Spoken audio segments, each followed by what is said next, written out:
Ambalima Joliba Jabarani filɛbaw arajo Joliba lamɛnbagaw an ka foli ni tanuni an b'o taga di aw bɛɛ lajɛlen ma bi juma min ye février kalo ye ale tile 16 sɔrɔ san 2024 limanaw an minnu b'a sigi ka aw ka ni jɛmukan in kɔnɔ min bɛ sigi juma o juma k'a daminɛ nɛgɛ kanɲɛ 20 mana tɛmɛ ni sanga 30 ye fo ka se a kanɲɛ 22 ma l'heure 1 ani miniti 30 ni an sigilen o baro kɛnɛ kan bi juma an balimaw min ye baabu ye an bɛna sigi min ka bi o ye k'a fɔ Mali kɔnɔ bi ni fɛn bɛ yen nɔ min bɛ ka jamanadenw yɛrɛ kamana gan u t'a dɔn u b'a fɔ cogo min na u bɛ taa lakali yɔrɔ min na maa caman tɛ ka faamuya k'a fɔ jamana ɲɛmɔgɔw makun jumɛn de bɛ yen bi kuranko kan limanaw n'i ye jateminɛ kɛ i b'a ye k'a fɔ Mali fantan 4 bɛɛ lajɛlen bi n'a ma ɲɛ k'a fɔ ko gɛlɛya bɛ jamana kɔnɔ gɛlɛya min bɛ yen n'o fana bɛ far'a kan n'a kɛlen bɛ ka sɔrɔdaw k'olu sigi n'a kɛlen bɛ ka baarakɛlaw k'olu saliya baara la n'a bɛ ka maa caman yɛrɛ ka sɔrɔ ka caman bɔ a la bi ni a kuma fɔra hali a minisiri fɛ nka o kɔfɛ halisa dɔ de bɛ ka fara kuranko gɛlɛya kan bi o kumana ɲininkali min ye o ye k'a fɔ kuranko fɛɛrɛ jumɛn na sɔrɔ a la ka waati kɔnɔ jamanadenw min ye kɛrɛnkɛrɛnnen la silamɛ diinɛ tigilamaw olu sigilen bɛ k'u ka kalo barikama min kɔnɔ n'o ye sunkalo kalo ye an n'a tɔ tora kalo 1 ɲɔgɔnna ye an b'a dɔn k'a fɔ waati maaw mago bɛ jɔ kuran na kosɛbɛ o kumana yanni kalo 1 cɛ fɛɛrɛ jumɛn bɛna tigɛ jamana ɲɛmɔgɔw fɛ walasa ka fɛɛrɛ tigɛ min ye ni kuranko in na a na basigi wa a tɛna basigi wa an ye wele bila maaw ma olu kɔni bɛna n'u hakilila di nin baabu in kan maa fɔlɔ ye Mariam Kone ale ye jɛrɛjɛkulu min sigilen bɛ gɛlɛya kɛlɛli la an ka jamana kɔnɔ front contre la vie chère a b'an ka kɛnɛ kɔnɔ maa filanan o ye Cheikh Umaru Tarawele ale ye association fɛɛrɛ da o ɲɛmɔgɔ ye a b'an ka kɛnɛ kɔnɔ maa sabanan o ye Modi Sidibe ye jɛrɛjɛkulu min bɛ yen n'o ye mouvement des jeunes patriotes du Mali MOJEP Mali an faso ale y'o ɲɛmɔgɔ ye ale fana b'an ka kɛnɛ kɔnɔ ne yɛrɛ tɔgɔ ye ko Amadu Jalo walasa ka baabu sigi aw ye an bɛ foli di an ka maa welelenw ma baabu min n'a b'an bolo bi an bɛna don a kɔnɔ sisan Mariam an bɛ foli d'i ma i y'an ka wele jaabi o diyara n ye i bisimila arajo Joliba ani Joliba TV News ale sanfɛ saha ko Mariam bɛ ni ɲankuma k'a da u sigiyɔrɔ n'u ka wagatiw kan o diyara n ye ayiwa an b'i fo kosɛbɛ Mariam Cheikh Umaru Tarawele i bisimila an ka kɛnɛ kɔnɔ Amadu i ni su an bɛ maliyɛn cɛman ni musoman fo minnu bɛ jamana in kɔnɔ ani minnu sigiyɔrɔ kɛra jamana kɔkanna ye an b'a fɔ Ala ka basigi ani kelenya Ala k'o nati Mali kɔnɔ Ala ka ɲuman sigi k'an ɲuman wuli Ala ko dugawu minɛ Modi Sidibe i ni ɲankuma balimakɛ Amadu i ni ce i ka weleli la n nana siɲɛ caman Joliba TV invitation na mais nin ye siɲɛ fɔlɔ ye ka kɛnɛ kan n b'i fo k'i wali ɲuman dɔ i ka weleli la o tɛmɛnen kɔfɛ ka maliyɛnw fo Mali kɔnɔ ani Mali kɔ kan minnu sugolen don sisan Joliba TV la bɔlɔlɔ sira fɛ ani Jabarani sira fɛ fo ka taa se fiɲɛ suru siraw fɛ ka foli kɛ fana mɔgɔ minnu bɛ cɛsiri la jamana ye selege bɛɛ fɛ a bɛ komi i bɔra k'an balimamuso ta fɔ cogo min n'o ye vie chère o n'o ɲɔgɔnna caman ka dugawu don kɛ jamana ye Ala ka jamana kolo suma Ala ka jamana basigi amina Ala k'aw dugawu minɛ min ye jama ko di an balimaw nin ye an sigilen kɛnɛ kan an y'aw tulo lasɔmi k'a fɔ baabu min b'an bolo bi ni o kɛlen bɛ ka jamanadenw t'a dɔn a kuma yɛrɛ bɛ fɔ yɔrɔ min na u t'a dɔn a bɛ ɲɛnabɔ cogo min na bilen o ye kuranko ye hali sisan an filɛ nin jɛmukan na an t'a dɔn ni maa yɛrɛ bɛ k'an lajɛ ka sababu kɛ kuranko ye an yɛrɛ fɛ yan an bɛ groupe de sanfɛ wa Mali fan caman fɛ bi i b'a ye k'a fɔ min ye maaw bɛ u sinsin groupe de kan maaw yɛrɛ bɛ ka dɛsɛ groupe ko la bi cakɛda caman bɛ yen i bɛ taji min san k'o don groupe la caman yɛrɛ bɛ ka dɛsɛ o la yalima a dabɔra nin kama wa Mariam aw minnu ye jɛrɛjɛkulu ye ko ka gɛlɛya kɛlɛ ka bɔ jamana kɔnɔ an b'a dɔn k'a fɔ waati dɔ kɔni kɛra maaw kun ye jigiya sigi kɛ k'a fɔ ko kuranko in fɛɛrɛ na sɔrɔ a la nka an bɛ k'an sɛnsɛn ka se yɔrɔ dɔ ma bi Mariam n'o ye waati dɔ ye min ka gɛlɛ jamana fanba bolo kosɛbɛ o ye sunkalo kalo ye nin waati in na maaw bɛ ka u yɛrɛ ɲininka o kuma kuranko in minisiri bɔlen ka kuma maaw bɛ ka minɛ ka taa kaso la kuranko in halisa ɲɛ tɛ ka sɔrɔ a la bi aw ye jateminɛ jumɛn kɛ ni kuranko in na yan'an ka an da se a tɔw ma o diyara n ye o tɛ baasi ye Jalo ni hakili b'a la salon nasini an nana Joliba TV la yan Ala ka hinɛ n kɔrɔ Balo la en tant que consommateur an ye kuranko in an ye a jagasiriw kɛ o san voilà an y'a jagasiriw kɛ an bɛ dugawu kɛ Ala ka hinɛ ne kɔrɔkɛ ni silamɛ furu bɛɛ la mais an ye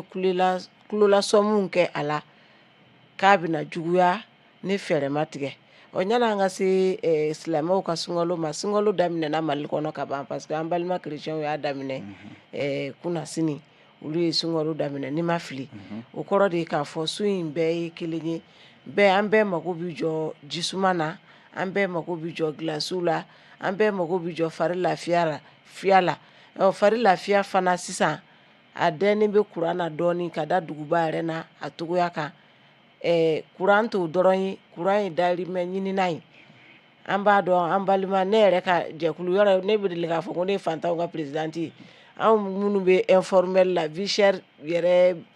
ka kɛlɛ yɛrɛ ɲɛsilen bɛ minnu ma kosɛbɛ an tailleur de ka ca an hali ɲɔsi mansintigiw b'a la an soudeur de ka ca kuran gulonnen tɛ an kalanikɛlaw kuran gulonnen tɛ yelen dɔrɔn na a gulonnen bɛ nin bɛɛ la n'a fɔra ko dahirimɛ ɲini sirilen don a la an bɛ nale kaloba min na o ye dépense kalo ye musaka bɛ kɛ n'i bɛ kelen bɔ a bɛ kɛ 2 ye n'a fɔra ko kuran fana bi tan o jɔyɔrɔ banna mais an ye min lakɔlɔsi an nana ye k'a fɔ nin baara in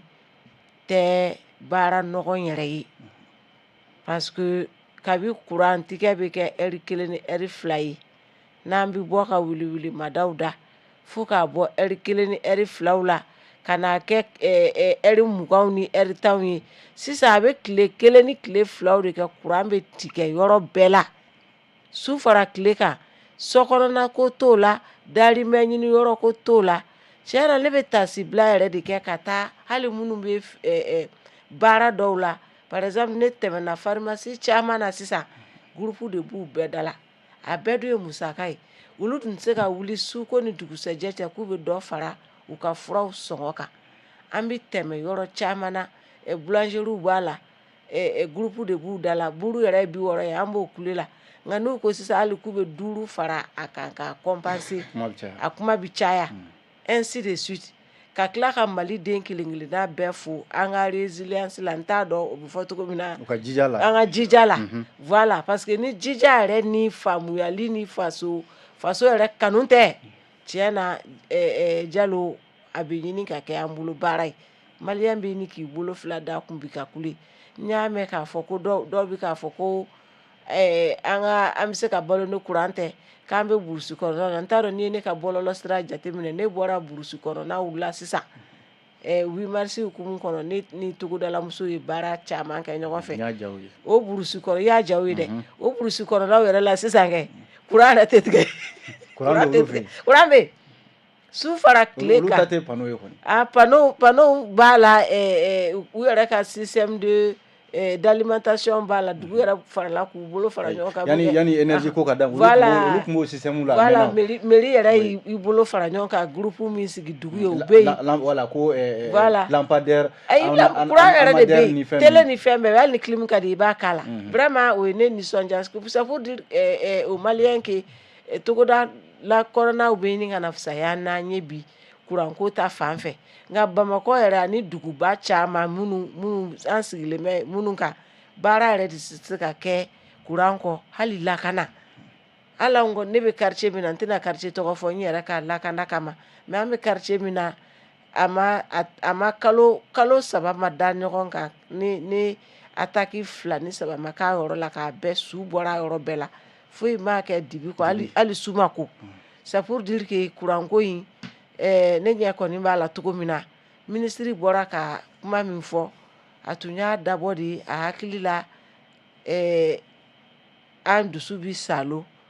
ka an fɛ mais ne tɛ jigin ministre in na dɔɔni parce que buteli min ma kari ɲɛna o fɛɛrɛ tɛ se ka se k'i sen tigɛ ministre in nan'a sɔrɔ a bɛna don min na a y'a sɔrɔ a ka kalan ala ko tiɲɛ donc an bɛ faamuyaliw ni fɛnw de ɲini nka sisan kɔni kuranko in na an yɛrɛ dabali bɛɛ banna parce que communication dɔgɔyara kuranko kan hali n'i y'a jateminɛ an da bɛna sa a yɔrɔ ma Modi Sidibe ayiwa aw ye jɛrɛjɛkulu ye sifinnakaw awa ko an faso o kumana bi an faso bɛ danga min na bi awa ni an jigi dalen bɛ fɛn kan o ye k'a sɔrɔ yakubaya o ye kuranko ye bi bi na Mariam ye bɔra ka fɛn caman fɔ sisan kuran dulonnen b'a la n'i y'a lajɛ a bɛ n'a fɔ ɲɛnɛmaya yɛrɛ bi a tɛ se ka taa kuranko kɔ o kumana Mali bɛ danga min na bi kuranko la maaw y'u sigi k'u sigi ka muɲu f'an filɛ danga min na bi awa e yɛrɛ bolo mun y'an se yan. Bon, an bɛ 21e siècle de la Diallo kuranko ka kɛ gɛlɛya ye a bɛ bɛɛ dabali ban o tɛmɛnen kɔfɛ a ka di n ye n ka Mali kuranko ɲɛfɔ dɔɔni kuran bɛ sɔrɔ bondo jumɛn na Mali kuranko sɔrɔli a bɛ fɔ yɔrɔ min na kuran bɛ ta yɔrɔ min a sun kɔrɔ ka a cari jamanadenw ni jamana kɔnɔ ka ɲɛfɔli dɔɔni k'o kan Mali kuran sirilen don fɔlɔ barajiw la baraji min bɛ kuran min produit Mali ye o ye 30% ye groupe électrogène bɛ kuran min produit Mali ye o 70% o bɛnna a taji n'o ye gasoil ye bon gasoil ni ye gasoil ta k'a lajɛ non seulement courant production na a bɛ baara k'o la mais a bɛ contribuer fana ka couche d'ozone détruit n'o ye climat ko ta fanfɛla ye o fana tɛmɛnen kɔfɛ n'i ye gasoil ta k'a lajɛ litiri kelen bɛ taa fo 160 n'i ma fili o 160 n'i y'o bayɛlɛma k'a kɛ courant ye an bɛ se ka kilowati 4 sɔrɔ o kɔnɔ o kilowati 4 c'est-à-dire 1 litre de gasoil à 800 francs à peu près produit 4 kilowatts donc au 4 kilowatts nina vous savez Mali bɛ courant feere 20 1 kilowatt au 4 kilowatts là min bɛ produit 1 litre de gasoil fɛ o ye 40 de mais o 40 courant Mali b'a feere 20 donc o ye perte de donc ni ye jamana yɛrɛ courant sun 40 don gasoil la k'a feere 20 non gasoil litre bɛ taa 160 bɔɲanko la o bɛ baara min bɛ kɛ n'o litre ye ka a bayɛlɛma k'a kɛ courant ye k'a di o bɛ se ka 4 kilowatts de produit 1 litre de gasoil produit 4 kilowatts o 4 kilowatts nin na o 4 kilowatts kelen n'i y'a ta k'a lajɛ litre da a bɛ production min kɛ ka 4 kilowatts di 1 kilowatt bɛ t'i jɔ 200 francs la Mali bɛ courant feere ni dɛrɛmɛ 20 donc i bɛ fɛn min dilan 40 n'i b'o o kɔ segin jago sira fɛ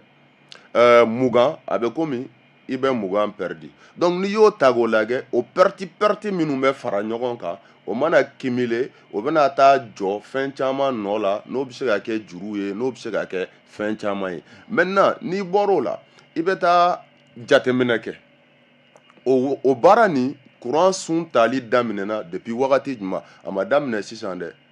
courant bondon a bɛ ta yɔrɔ min a sun kɔrɔ k'a bayɛlɛma n'o ye barrage ni groupe électrogène ye an b'o système kɔnɔ a bɛ ɲini ka 20 ans bɔ o système kɔnɔna tagabolo ye kamanagan kɛ mara sira fɛ sisan de o de bɛ ka wolo gɛlɛyaw la gɛlɛya min bɛ ka na ni kurantigɛ ye parce que an ka courant sun ta yɔrɔ gɛlɛyaw bɛ yen parce que mɔgɔ si tɛ se ka vi groupe courant na bilen tuguni quoi mɔgɔ si tɛ se k'a fɔ k'i bi i sinsin gasoil walima fiole dɔrɔn kan donc système d'énergie de bɛ ɲɛfɔ pour que mɔgɔw k'a faamu fɔlɔ courant ko in yɛrɛ ye min ye courant bɛ bɔ min ani gɛlɛya ninnu bɛ se ka taali kɛ yɔrɔ jumɛn na donc n'i ye o gɛlɛya ta k'a lajɛ bi a kɛlen don fɛn ye min kɛlen don ka bɛɛ da kamana gan parce que min bɛ feere kɛ exemple n'a bɛ taa malilɛ ta malilɛ dilanyɔrɔ la malilɛ dilanla bɛ malilɛ dilan ni fɛn de courant de o courant min bɛ dilan ale b'a malilɛ sɔrɔ ale b'o de di mototigi ma mototigi b'o ta ka n'o de di butigitigi ma mototigi bɛ taji ta ka n'a di butigitigi ma butigitigi fana bɛ courant de kɛ ka frigo la marcher pour que o malilɛ ka marcher donc ni butigitigi tɛ courant sɔrɔ chaîne bɛ casser parce que chaîne bɛ casser maintenant soudeur fana min bɛ nɛgɛ bayɛlɛma k'a kɛ konw ye ka nɛgɛ bayɛlɛma k'a kɛ fenêtres ye ni tasuma dali nɛgɛ la k'a cogoyaw yɛlɛma k'a kɛ cogoya la cogoya min bɛ bɛn kon hakɛ ma cogoya la cogoya min bɛ bɛn fenêtre hakɛ ma o fana bɛ baara kɛ ni courant ye n'o tɛ courant sɔrɔ non seulement ale bɛ baara kɛ ka wari min sɔrɔ o wari de bɛ tila ka taa di so kɔnɔ nasɔngɔ la o nasɔngɔ de bɛ tila ka segin sugu kɔnɔ je veux juste expliquer que jamana sɔrɔ gɛlɛya dɔɔni exactement hali courant ko gɛlɛya bɛ se ka kɛ sababu ye ka sɔrɔ ko gɛlɛya la nacogo dɔ la n bɛ fɛ k'o de expliquer ka courant ani économie lié ɲɔgɔn na cogo dɔ la sɔrɔ sira fɛ ni soudeur tɛ courant sɔrɔ baara tɛ kɛ ni butigitigi tɛ courant sɔrɔ malilɛ tɛ feere ni blanchisseur fini passela électrique tɛ courant sɔrɔ blanchissement tɛ kɛ ni boulangerie tigi tɛ courant sɔrɔ buru tɛ dilan soit fo n'u ye groupe ta ka bila u kunna o groupe fana bɛ se ka ta ka bila yen fo wagati juma a bɛ k'u fɛ fo wagati juma a tɛ degun lase u ka sɔrɔ ma fo wagati juma jago kun ye tɔnɔ ye boulangerie ko donna boulangerie la ten jago kun ye tɔnɔ ye pharmacie tigi donna pharmacie feere la ten jago kun ye tɔnɔ ye soudeur tigi donna soudeur la ten ka nɛgɛ san k'a bayɛlɛma ka a kɔ segin ko ɲinibaga ma dɔɔni min bɛ sɔrɔ o kɔnɔ o ye tɔnɔ ye o ye sɔrɔ ye donc an bɛ ka taa tagabolo min na bi n'i y'o yɔrɔ ta k'o ɲɛfɔ ka don du kɔnɔnaw yɛrɛ la jalo e k'a lajɛ bi fo n'an ye torche ta k'a jɔ pour que an denmisɛnninw ka kalan an denw ka kalan kɛ so u ka leçon ta soit i bɛ torche mɛnɛ u ka leçon ta soit i bɛ bougie san i b'a mɛnɛ pour que u ka se ka leçon ta est-ce que bi an bɛ yɔrɔ min na bɛɛ de den bɛ leçon ta groupe la wa est-ce que an bɛ yɔrɔ min na bi se bɛ bɛɛ de ka solaire ta k'a k'i fɛ yen pour que i den ka leçon ta o la wa est-ce que mara kɔrɔ ye mun ye mara kɔrɔ ye fɛɛrɛ o fɛɛrɛ bɛ se ka tigɛ degun minnu bɛ kɔmɔgɔw kan ka da kan kɔmɔgɔ de ye ɲɛmɔgɔ sigi ɲɛmɔgɔ ka baara bɛɛ kɛ ka taa sira fɛ sira min bɛ na ni lafiya ye kɔmɔgɔw kan donc n'i y'o sira bɛɛ ta k'a lajɛ an bɛ tila k'an da don solution na solution minnu bɛ se ka kɛ sababu ye ka na ni caman bɔli ye kurantigɛ la jamana kɔnɔ n'o bɛ se ka kɛ sababu ye ka mɔgɔw segin cadre dɔ kɔnɔ cadre n'a fɔ chaîne kɔni kasira ayiwa gɛlɛya donna chaîne kɔnɔ o ye yɔrɔ caman sababu kɛ kuranko gɛlɛya ye kuranko gɛlɛya bɛ wolo fɛn caman de la n filɛ ka min f'i ye sisan a bɛ jouer denmisɛnninw ka kalanko kan a bɛ se ka jouer sɔrɔko kan a bɛ se ka jouer fɛn caman wɛrɛw kan na an tɛ se k'an da don minnu na wagati n'a cogoya bolo an bɛ exemple an bɛna da don a la sisan Cheikh Umar Traoré n'i ye Mariam ni Modi lamɛn awa u bɛɛ lajɛlen y'u da don ko in bɛ daminɛ yɔrɔ min fo ka na se gɛlɛyaw ma awa aw minnu fana bɛ yen n'a ye sifinnaka jɛkulu ye bi Mali kɔnɔ an sera ka se yan cogo di ka kuranko kɛ kuran yɛrɛ mɔgɔw b'a fɔ a bɛ na a bɛ tigɛ fo ka n'a kɛ a tɛ sɔrɔ yɛrɛ mun y'an se yan Cheikh Umar Amadu n ka foli bɛ barokɛɲɔgɔn bɛɛ lajɛlen ye an bɛ an lajɛbaga n'a lamɛnbaga bɛɛ lajɛlen fo tuguni Amadu bamananw ko ko n'i ye sogo di mɔgɔ ma n'i y'a suguya fɔ a ye a b'a dundiya kosɛbɛ ni an ko k'an b'an da don kuranko gɛlɛya la bi Mali kɔnɔ a ti ɲɛ kuranko bi tɛmɛ bolo mun kan f'an ka ɲɛfɔli kɛ maliyɛnw ye o yɛrɛ la n'o ye énergie yɛrɛ ye EDM du Mali Amadu i b'a kalama Mali kɔnɔ gɛlɛya dɔ ye maliyɛn sɔrɔ kabiri yɛlɛma hɔrɔnya ta wagati awa o danfaraya de donna anw ni an dafa jamana caman cɛ minnu bɛ yen n'u ye cogo bɛ an ta ɲɛ bi o gɛlɛya ye o ye jumɛn de ye o de ye ka ko ɲɛfɔ maliyɛn ye ko mun yɛrɛ bɛ yen ni a b'a faamuya a bɛ se k'a jɔyɔrɔ fi a la k'a dɔn ni de ye ne jɔyɔrɔ ye nin ko in na n kan ka nin de kɛ walasa jamana ka se ka taga ɲɛ o danfaraba de bɛ anw ni an sigiɲɔgɔn jamana caman cɛ minnu bɛ yen bi n'an bɛ se k'a fɔ k'u ye cogo ka ɲi ni an ta ye bi énergie ko kan ka ɲɛfɔ maliyɛn ye pour que maliyɛn k'a dɔn énergie degun jumɛn yɛrɛ de bɛ énergie kɔnɔ énergie EDM sigilen don fɛn jumɛn de kan ni o de b'a la ka wolo ni gɛlɛya ninnu na n'i y'a jateminɛ k'a lajɛ i b'a ye k'a fɔ ko EDM yɛrɛ fɔlɔ n'i ye EDM statut juridique ta k'a lajɛ i b'a ye k'a fɔ EDM ye société anonyme de ye société anonyme o tɛ dɔwɛrɛ o bamanankan na o ye jɛrɛjɛkulu de ye adamaden kulu bɛ fara ɲɔgɔn kan walima mɔgɔw bɛ fara ɲɔgɔn kan ka kulu mun sigi walasa u yɛrɛ ka se k'u ka tɔnɔ bɔ a la ni maa kelen a tɛ don a jɛkulu tɛ jɛ ka baara kɛ maa kelen hakilina ye nka a bɛ baara kɛ ni mɔgɔ hakilina ye maa minnu fanga fara ɲɔgɔn kan ka jɛkulu in yɛrɛ sigi o jɛkulu in n'o ye EDM ye o sigira anw fɛ Mali kɔnɔ yan ka a tɔgɔ kɛ ka société anonyme di a ma le 4 avril 2006 o y'a sɔrɔla k'a fɔ mɔgɔ wɛrɛw bɛ yen n'o ye cakɛda wɛrɛw ye kɛnyɛrɛye wɛrɛw minnu fana sen kun bi a baara la walasa olu yɛrɛ ka tɔnɔ kama jamana fana sen kun bɛ a la fo ka taa se le 17 août 2017 an kɔrɔ yan ni jamana ye a jija ka jamana ka jɛkulu in n'o ye baara bonda ye n'o ye énergie ye ka EDM ka a kɛ a yɛrɛ kelen dɔrɔn ka baarakɛminɛ ye maa wɛrɛ si ka bolofaranka o tala ka kɛ sababu ye k'a labaara ni jamana kelen tɛ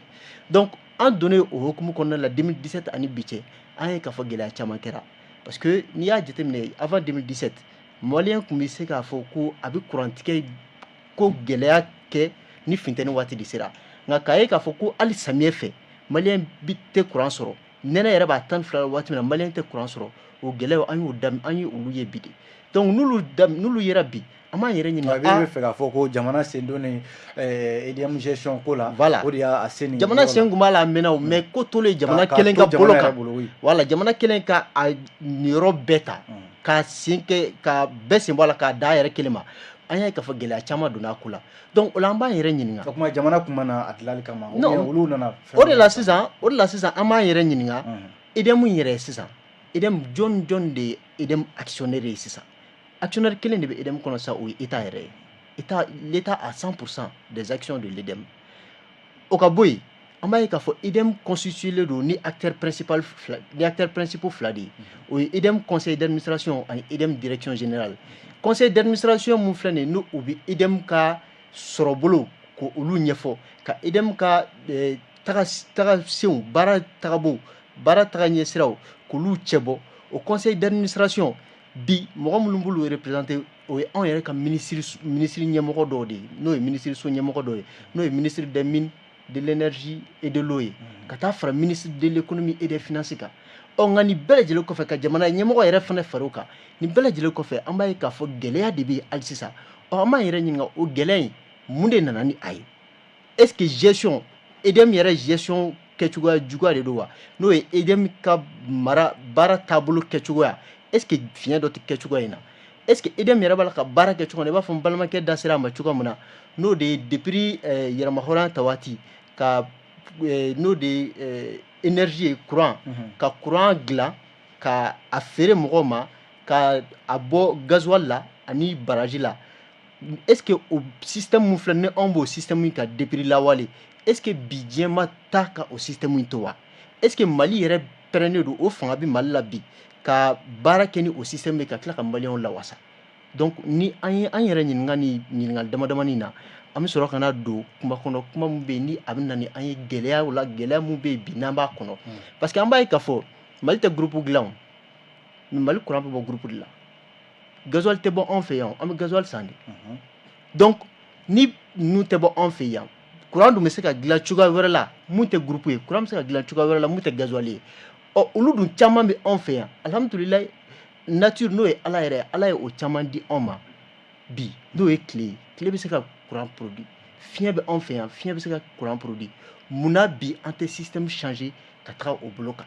donc e ko maliyɛnw yɛrɛ tɛ k'u yɛrɛ ka système changer voilà donc courant ko gɛlɛya min bɛ sen na voilà donc o la an b'an yɛrɛ ɲininka fɛn jumɛn de kɛra sababu ye bi ni awa EDM gestion a conseil d'administration bolo dekun jumɛn b'a kɔnɔ ani a direction générale fana kɔnɔna la dekun jumɛn b'a kɔnɔ ni o de kɛmɛ ka maliyɛnw bila ni kuranko gɛlɛya in na ni ala sɔnna ma taa ni ɲɛ an bɛna an da don o kuma la yani ka kuma min na n bɛ nin ɲininkali in k'i la i ye yɔrɔ min fɔ k'a fɔ jamana sen donna a la jamana tilala k'a ko bɛɛ ta k'a k'a yɛrɛ ta ye nka minisiri ka bɔli la kɔsa in na kaba bɔra hali n'a sɔrɔla kɔfɛ an m'a ye tuguni o b'a yira k'a fɔ minisiri ka bɔli la awa a ye kuma min fɔ ko EDM baarakɛlaw a ye tɛgɛden kɔni ɲɛsin olu ma kosɛbɛ kɛrɛnkɛrɛnnenya minnu bɛ baara kɛ u ni minnu bɛ taji feere EDM ma awa o kɛlen don ka cakɛda in sigi a sen tɛgɛ kɔnɔ o b'a yira k'a fɔ EDM bɛ fɛ ka e ye min fɔ u y'u sen don a la nka u y'u cɛ ka bɔ gɛlɛya kɔrɔ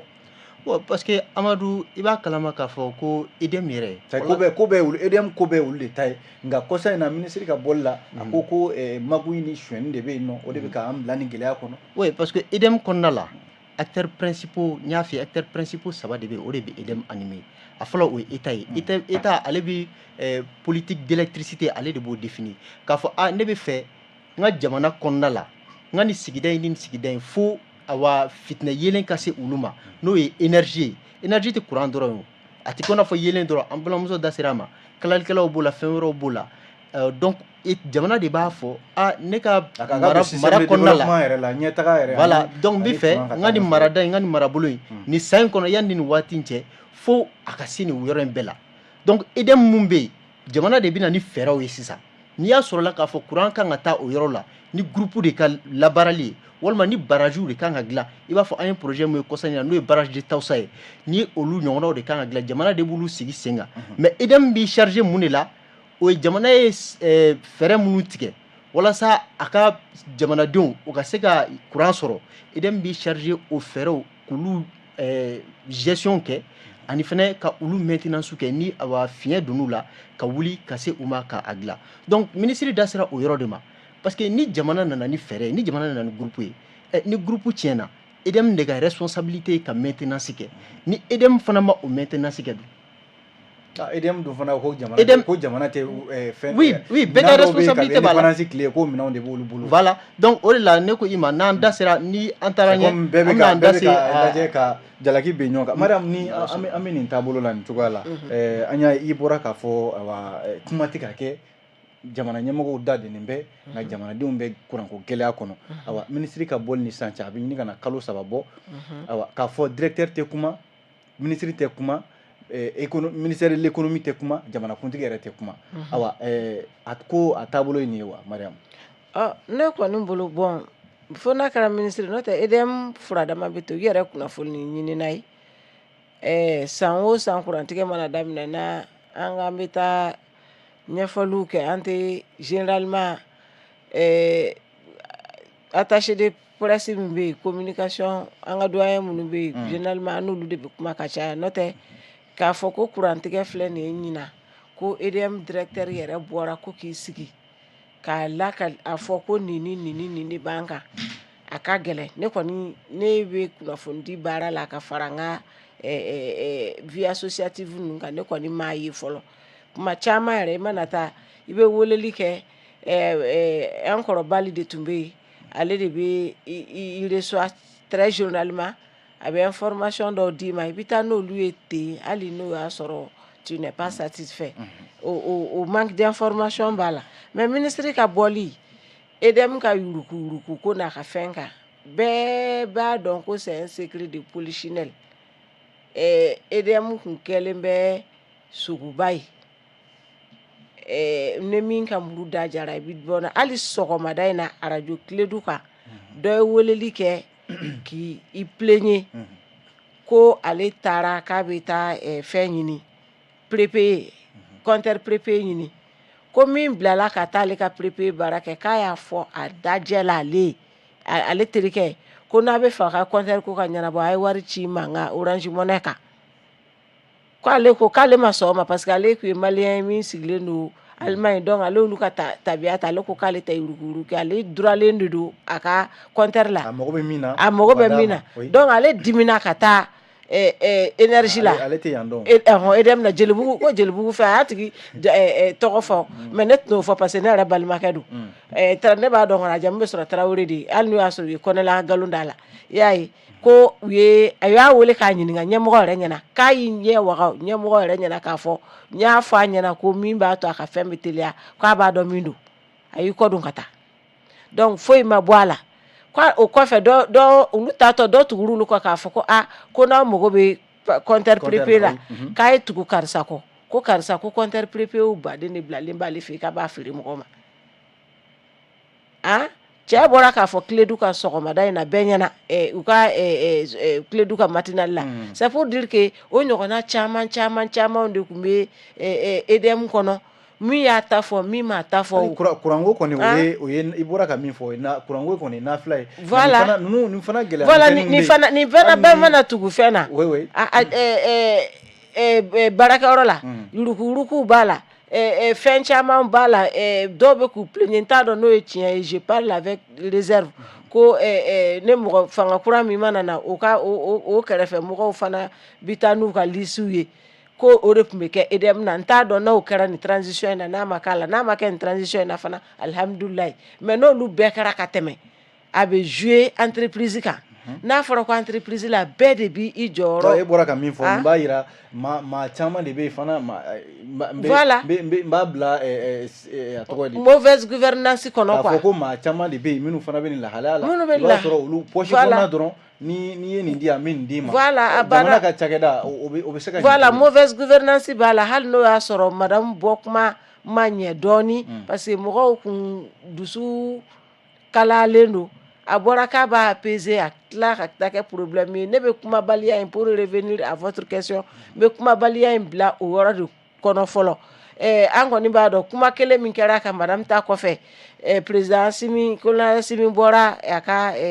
traditionnel vœu la a ye a fɔ k'an ka muɲu ko kuranko baara caman de bɛ a kɔnɔ minnu bɛna ɲɛfɔ ka b'o de fana kɛra an kɔni a bɛ ni ka kɛ muɲukumaɲaka y'an bolo parce que groupe sɔngɔ se tɛ anw ye anw fini paselaw n balimakɛ y'a fɔ cogo min na anw sudelikɛlaw an maɲɔsi mansintigiw an tailleur groupe se tɛ anw ye anw fantan minnu denw bɛ école la an kɔni sigilen filɛ a bɛ ka jouer population kan ne dun bɛ tile k'a fɔ Mali kɔnɔ n'i ye mɔgɔw jɔ 100 o 100 i b'a sɔrɔ 85 bɛɛ fantan ŋunankan man ɲi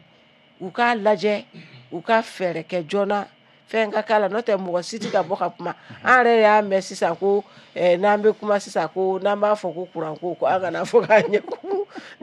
ɲɛkumu dun ye diyagoya ye parce que n'i diminen don i bɛ k'a fɔ min ye fo i k'i ka état d'âme de jira u kɔni mɔgɔ ni maa kɔni nisɔn ni dusukun tɔɔrɔlen don k'an kana fɔ k'an tɔɔrɔ la k'an kana dimi ka fɛn fɔ a ko kɔni ye besoin kɛ réseaux sociaux sanfɛ mais c'est pour dire que u tɛ k'u da de kun min na i n'a sɔrɔ solution de fana t'u bolo fɔlɔ ne kɔni b'a kɛ solution tanya de ye minnu fɔra président Simi ye min fɔ ko baaraw bɛ ka kɛ bon hali de temps à autre u ka bɔ ka communication dɔɔni kɛ ka mɔgɔw ko bɛ niveau min na baara bɛ cogoya min na n'i y'a ye ka se ka bɔ k'o kɛ i n'a sɔrɔ problème tɛ ka ɲɛnabɔ de ne kɔni bɛ min fɔ u kumana ye o ma kuma o kɛ ka fisa ni fɔ ye u k'a teliya joona sunkalo dɔ daminɛna ka ban hali n'o y'a sɔrɔ Mali kɔnɔ silamɛ jama ka ca ka tɛmɛ confession religieuse tɔw kan mais sunkalo daminɛna ka ban ni sunkalo wɛrɛ nana ka na fara nin gɛlɛya in kan a man ɲi vraiment a man ɲi maliyɛn sera a dan na sa an bɛ ɲini ka se an dan na vraiment Modi i dan b'a la k'a fɔ ko fɛɛrɛ jɔnjɔn bɛ sɔrɔ jamana ɲɛmɔgɔw bolo ni kuranko in na wa makun min bɛ sen na est ce que a b'a jira ko fɛɛrɛw de bɛ ka labɛn duguma wa bon ne kɔni personnellement ka kuma jamanadenw fɛ o de ye ne hakilina ye parce que n'i bɛ mara la jamanadenw tɔgɔ la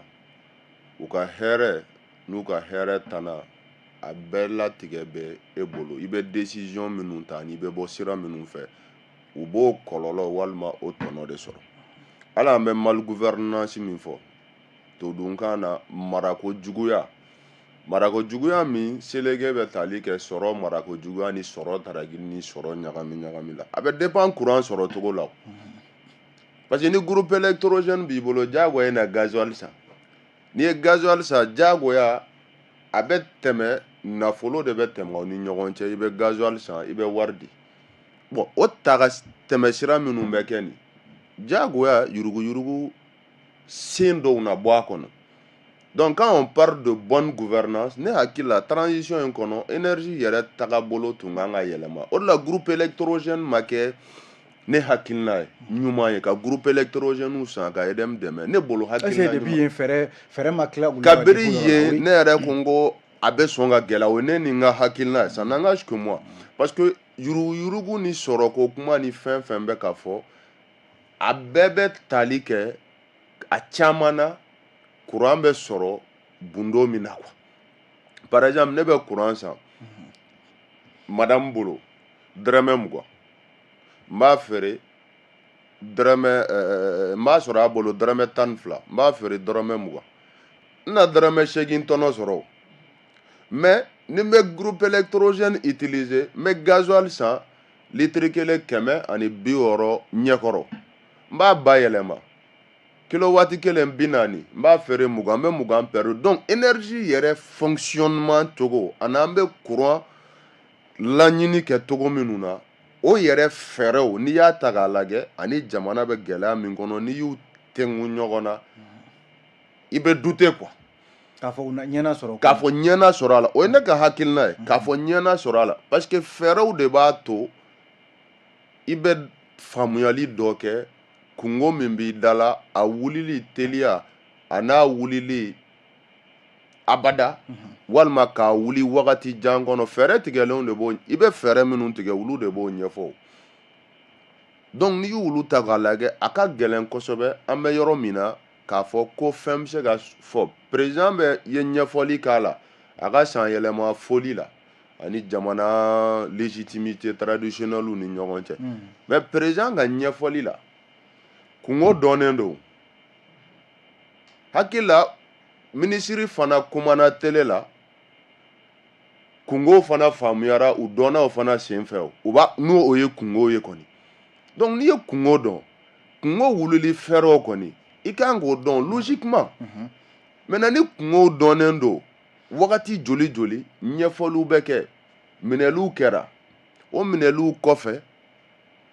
minisiri ka bɔli la ko dɛmɛ k'a bɛ améliorer dɛmɛ ma kɛ dɛmɛ hali sisan bon maintenant la question que moi je me pose EDM yɛrɛ difficulté majeure bɛ min parce que f'olu ka bɔ ka kuma de an bɛ degun de kɔnɔ o ɲɛmɔgɔ ka baara tɛ se ka kɛ makun ye ka kɔmɔgɔ to degun kɔnɔ i bɛ ɲɛfɔli de k'an ye o président ka laseli la a tun n'a fɛɛrɛ bɛ yen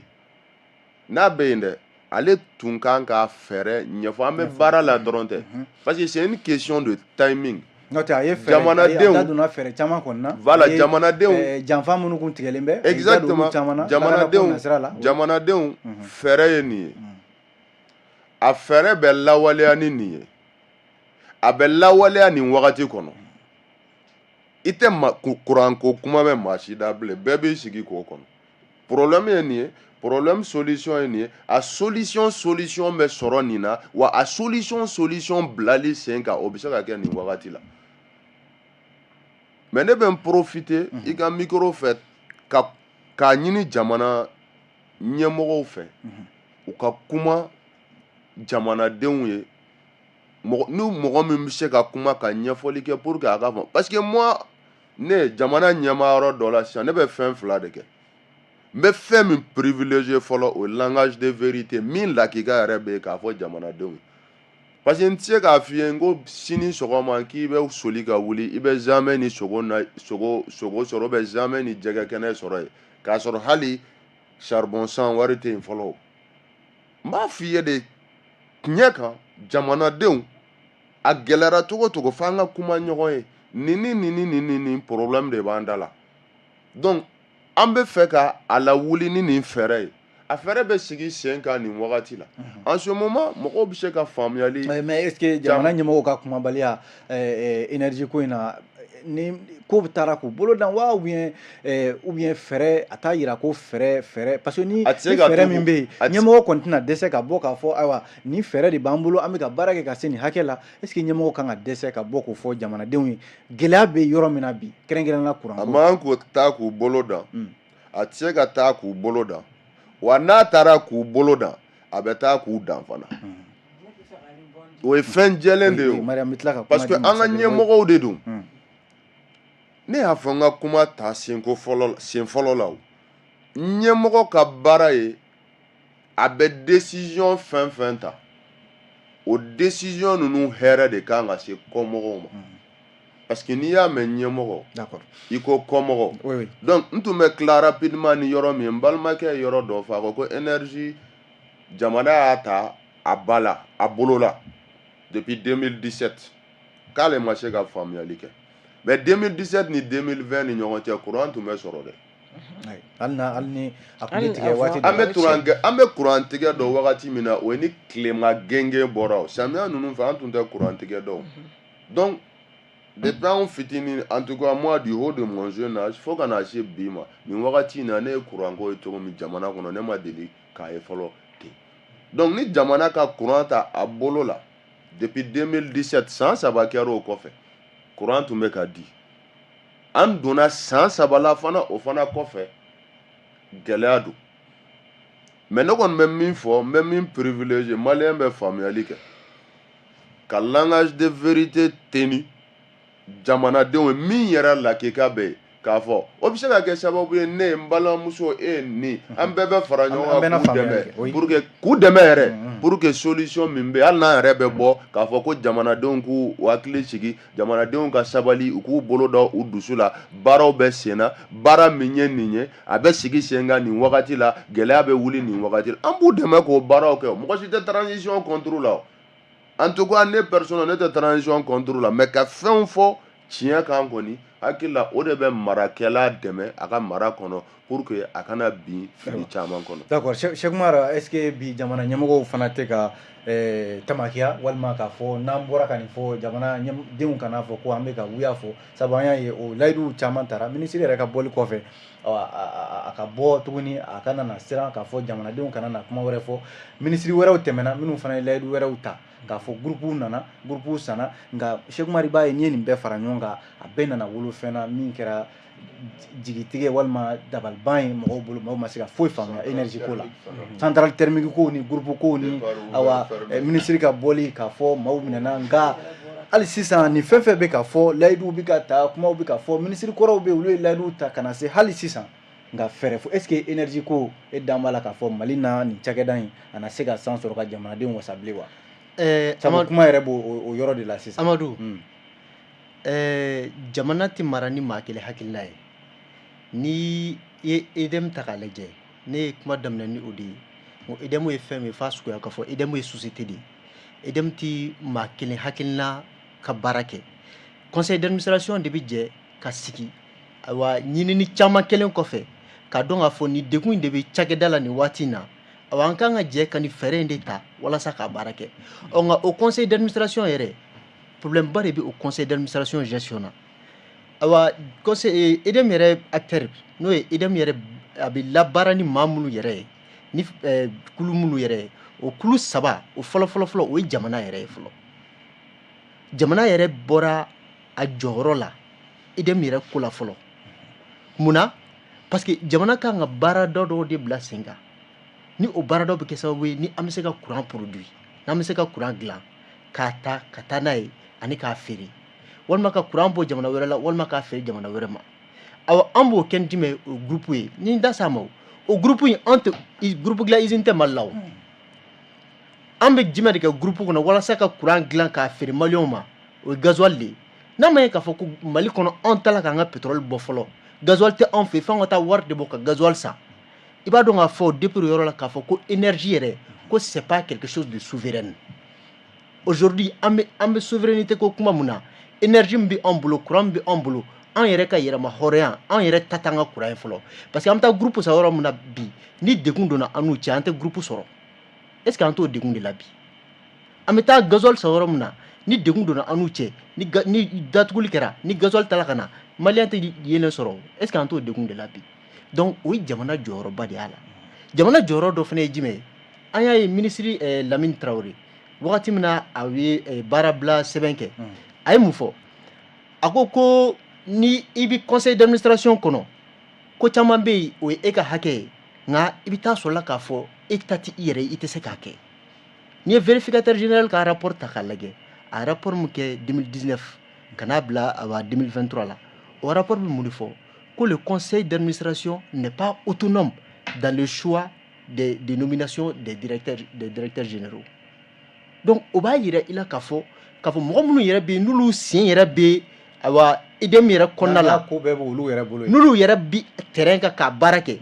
olu yɛrɛ tɛ mɔgɔw ta u dalen don mɔgɔ minnu la n'u bɛ se k'a baara kɛ nka cikan de bɛ bɔ yɔrɔ wɛrɛ k'a fɔ a bɛ karisa de ta bon hali o tali yɛrɛ la hali EDM yɛrɛ kɔnɔna la parmi le choix de nomination des administrateurs au sein de l'ODEM, ni ye vérificateur général ka au rapport kelen ta k'a lajɛ i bɛ na ye k'a fɔ ko critère tɛ yen k'a fɔ de an bɛ mɔgɔ ta mɔgɔ mun bɛ yen ni nin jogo ni nin jogo in b'a la nin dɔnniya ni nin dɔnniya in b'a la mun b'a to ni a nana n'a bilala nin place in na a bɛ se ka baara kɛ o baara tɛ yen donc an balima ne barokɛɲɔgɔn da sera o de ma ni o de ɲɛmɔgɔ directeur caman bɛ na min mana fanga mana na o ka mɔgɔ bɛ na ni directeur mun nana o bɛ a kanumakɛ walima a somɔgɔ dɔ ta k'o bila yɔrɔ dɔ la hali n'i y'a sɔrɔ o tɛ se ka baara mun kɛ bon n'i y'a ye k'a fɔ hali bi yɛrɛ an ka togodaw n'i ye village n'i ye Mali ta k'a lajɛ i bɛ taa sɔrɔ commune n'i ye commune sigi 10 o 10 i bɛ taa sɔrɔ commune 7 bɛ yen courant tɛ yen olu b'u ka courant ko mɔgɔw ɲɛnabɔ ni panneau walima batterie de ye walima groupe mun bɛ san u bɛ taa o groupe de san u yɛrɛ bɛ taa gasoil san u b'a kɛ EDM t'u ka yɔrɔ la n'i ye Mali commune ta k'a lajɛ n'i ye commune sigi 10 o 10 7 bɛ yen EDM t'a yɔrɔ la mais mun de nana ni o ye a bɛɛ ye mauvaise gestion kelen mun bɛ EDM kɔnɔ donc bi ni ɲɛmɔgɔ ko k'u ka fura sɔrɔ o la an ye Badaki yɛrɛ sɔrɔ bi ko Tɔnbukutu direction régionale ko k'u bɛ courant ko jɔ fɔlɔ à partir d'aujourd'hui a bɛ daminɛ bi ko courant fo ka taa se waati dɔ ma courant bɛ tigɛ Tɔnbukutu bon ni ko yen fana olu tɛna courant sɔrɔ tile damadɔ kɔnɔna la bi ni jamana ɲɛmɔgɔ ko fo u ka fɛɛrɛ de sɔrɔ maliyɛnw ka dekun na dekun mun bɛ yen n'a b'a la kɛ sababu ye ka mɔgɔw bila tungalataga la parce que courant ko gɛlɛya bɛ na ni hali tungalataga ye dɛ courant ko gɛlɛya bɛ na ni hali lakanabaliya ye parce que mɔgɔ caman bɛ yen bi n'u ka baaraw tilal'u la u bɛ obligé u bɛ mun de kɛ u bɛ taa sira wɛrɛ de ɲini ala k'an kisi sira min ma donc pour que fura ka sɔrɔ o la yuruguyurugu min bɛ sen na o de bɛ kɛlɛ nka anw bɛ se ka fura mun fɔ bi o ye solution saba ye parce que économiquement il faut d'abord une solution à court terme an da sera a ma kalo min b'a la ka na ani an bɛ kalo min na n'o ye sunkalo kalo ye n'o ye diinɛmɔgɔw ka alabato kalo ye kalo in a kɔnɔna la mɔgɔw mago bɛ jɔ kuranna walasa ni kun ka lafiya alabato kɔnɔna la n'o o de ye tiɲɛ fo solution dɔ de ka ɲini teliya teliya la o solution min ɲini cogo di yanni an k'a fɔ ne y'o de fɔ n ko peut-être mauvaise volonté de don a ŋaniya de tɛ peut-être i b'a sɔrɔ mɔgɔ minnu bɛ yen a ti u ka programme na bi k'a fɔ u ka énergie ko ta k'a kɛ balako ye sinon n'a b'u ka programme na ko caman bɛ yen u tun b'u ka programme na o ɲɛnabɔra o armement sanu armement sanu a des coûts de milliards olu ko kuma fɔra olu ɲɛnabɔra o kɔsani in na an bɔra ka projet dɔ ye sisan ko Kati sira bɛna dilan a des coûts de milliards mais munna o wari an ka données fana ko minɛna o minɛna ka na maaw kun jɔrɔlen bɛ o la o bɛɛ ye fɛnw ye b'a jira k'a fɔ jamana déterminé don ka voilà donc mais ni jamana déterminé don ka olu kɛ munna halisa jamana mais pourquoi u tɛ se ka wari minnu bɛ yen bi n'a b'a la ka fɛn minnu b'a la ka allouer fɛn wɛrɛw la projet wɛrɛw la ni i b'a fɔ sira dilanw i b'a fɔ armement pourquoi dɔ tɛ se ka bɔ o wariw la bi hali n'a fɔ ka gɛlɛn o de ye tiɲɛ ye. est-ce que EDM ko ye dɔ de kan ka bɔ o la wari ko ye bilen wa. EDM ye wari ko ye parce que gasoil ko don bilen. non mun de fɔra an ye a fɔra an ye ko n'i y'a ye kurantigɛ bɛ sen na ko parce que citerne dama dama détourné la a fɔra an ye ko n'i y'a ye kurantigɛ bɛ sen na ko parce que yuruguyurugu dɔw yera EDM yɛrɛ kɔnɔna la n'o o de ye tiɲɛ ni mɔgɔw minɛna mɔgɔ minnu a bisikira k'a fɔ k'u nɔ b'a la yanni o wariw ka labɔ olu kunna n'a ma ye k'a fɔ ko wari b'a la ka don fɛn wɛrɛ la o wariw ka ta teliya la parce que n'an ko k'an bɛ sunkalo in de makara k'an bɛ diinɛmɔgɔw de makara u ka se u ka baara kɛ fo wariw de ka ɲini cogoya mun na groupe dɔw bɛ se ka san ani gasoil bɛ se ka san o ye solution de court terme ye dɛ walasa kalo minnu b'a la ka na wala kalo barikama minnu b'a la ka na a ka se ka latɛmɛ diinɛmɔgɔw bolo k'a sɔrɔ a ma kɛ ni fitinɛ a ma kɛ ni degun ye awa n'o solution à moyen terme o ye mun de ye o ye EDM yɛrɛ u ka a production de courant mun bɛ dilan k'a feere bi mɔgɔ si tɛ se ka courant feere Mali kɔnɔ ni EDM tɛ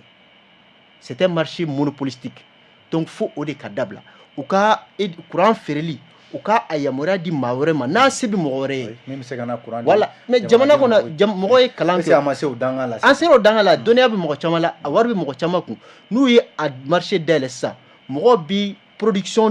d'électricité mɔgɔ b'a yɔrɔ dayɛlɛ EDM bɛ concurrencer maliyɛn bɛ courant sɔrɔ k'a sɔrɔ a ma kɛ ni gɛlɛyaba ye a solution mun bɛ yen ni o ye solution de long terme ye o ye an ka bɔ thermique ko yɛrɛ de la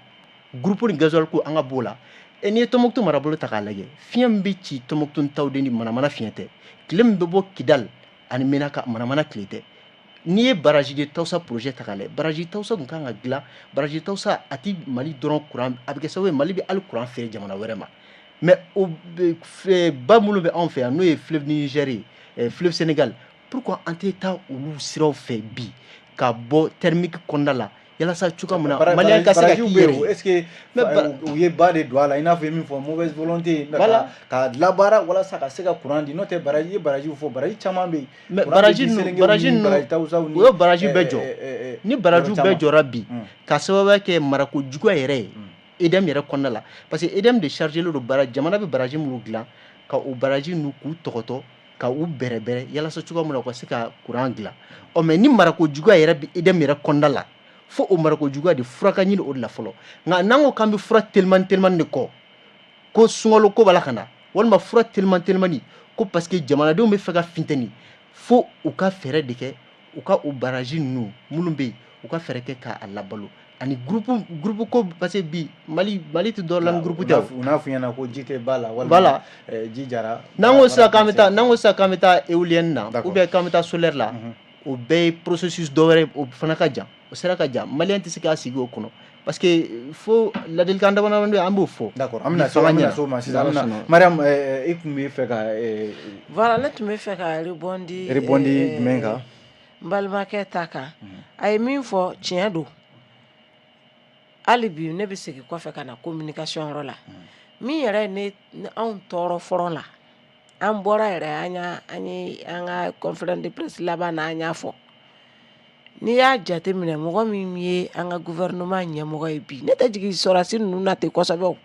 olu m'an labɔ ka taa n'an ye boulevard kan ko courant tɛ yen u m'an labɔ ka taa n'an ye boulevard kan ko la vie était chère a wagati olu m'an foyi kɛ mais olu min wulila k'u jɔ Mali den ɲɛ a wagati walasa an ka bila lafiya kɔnɔ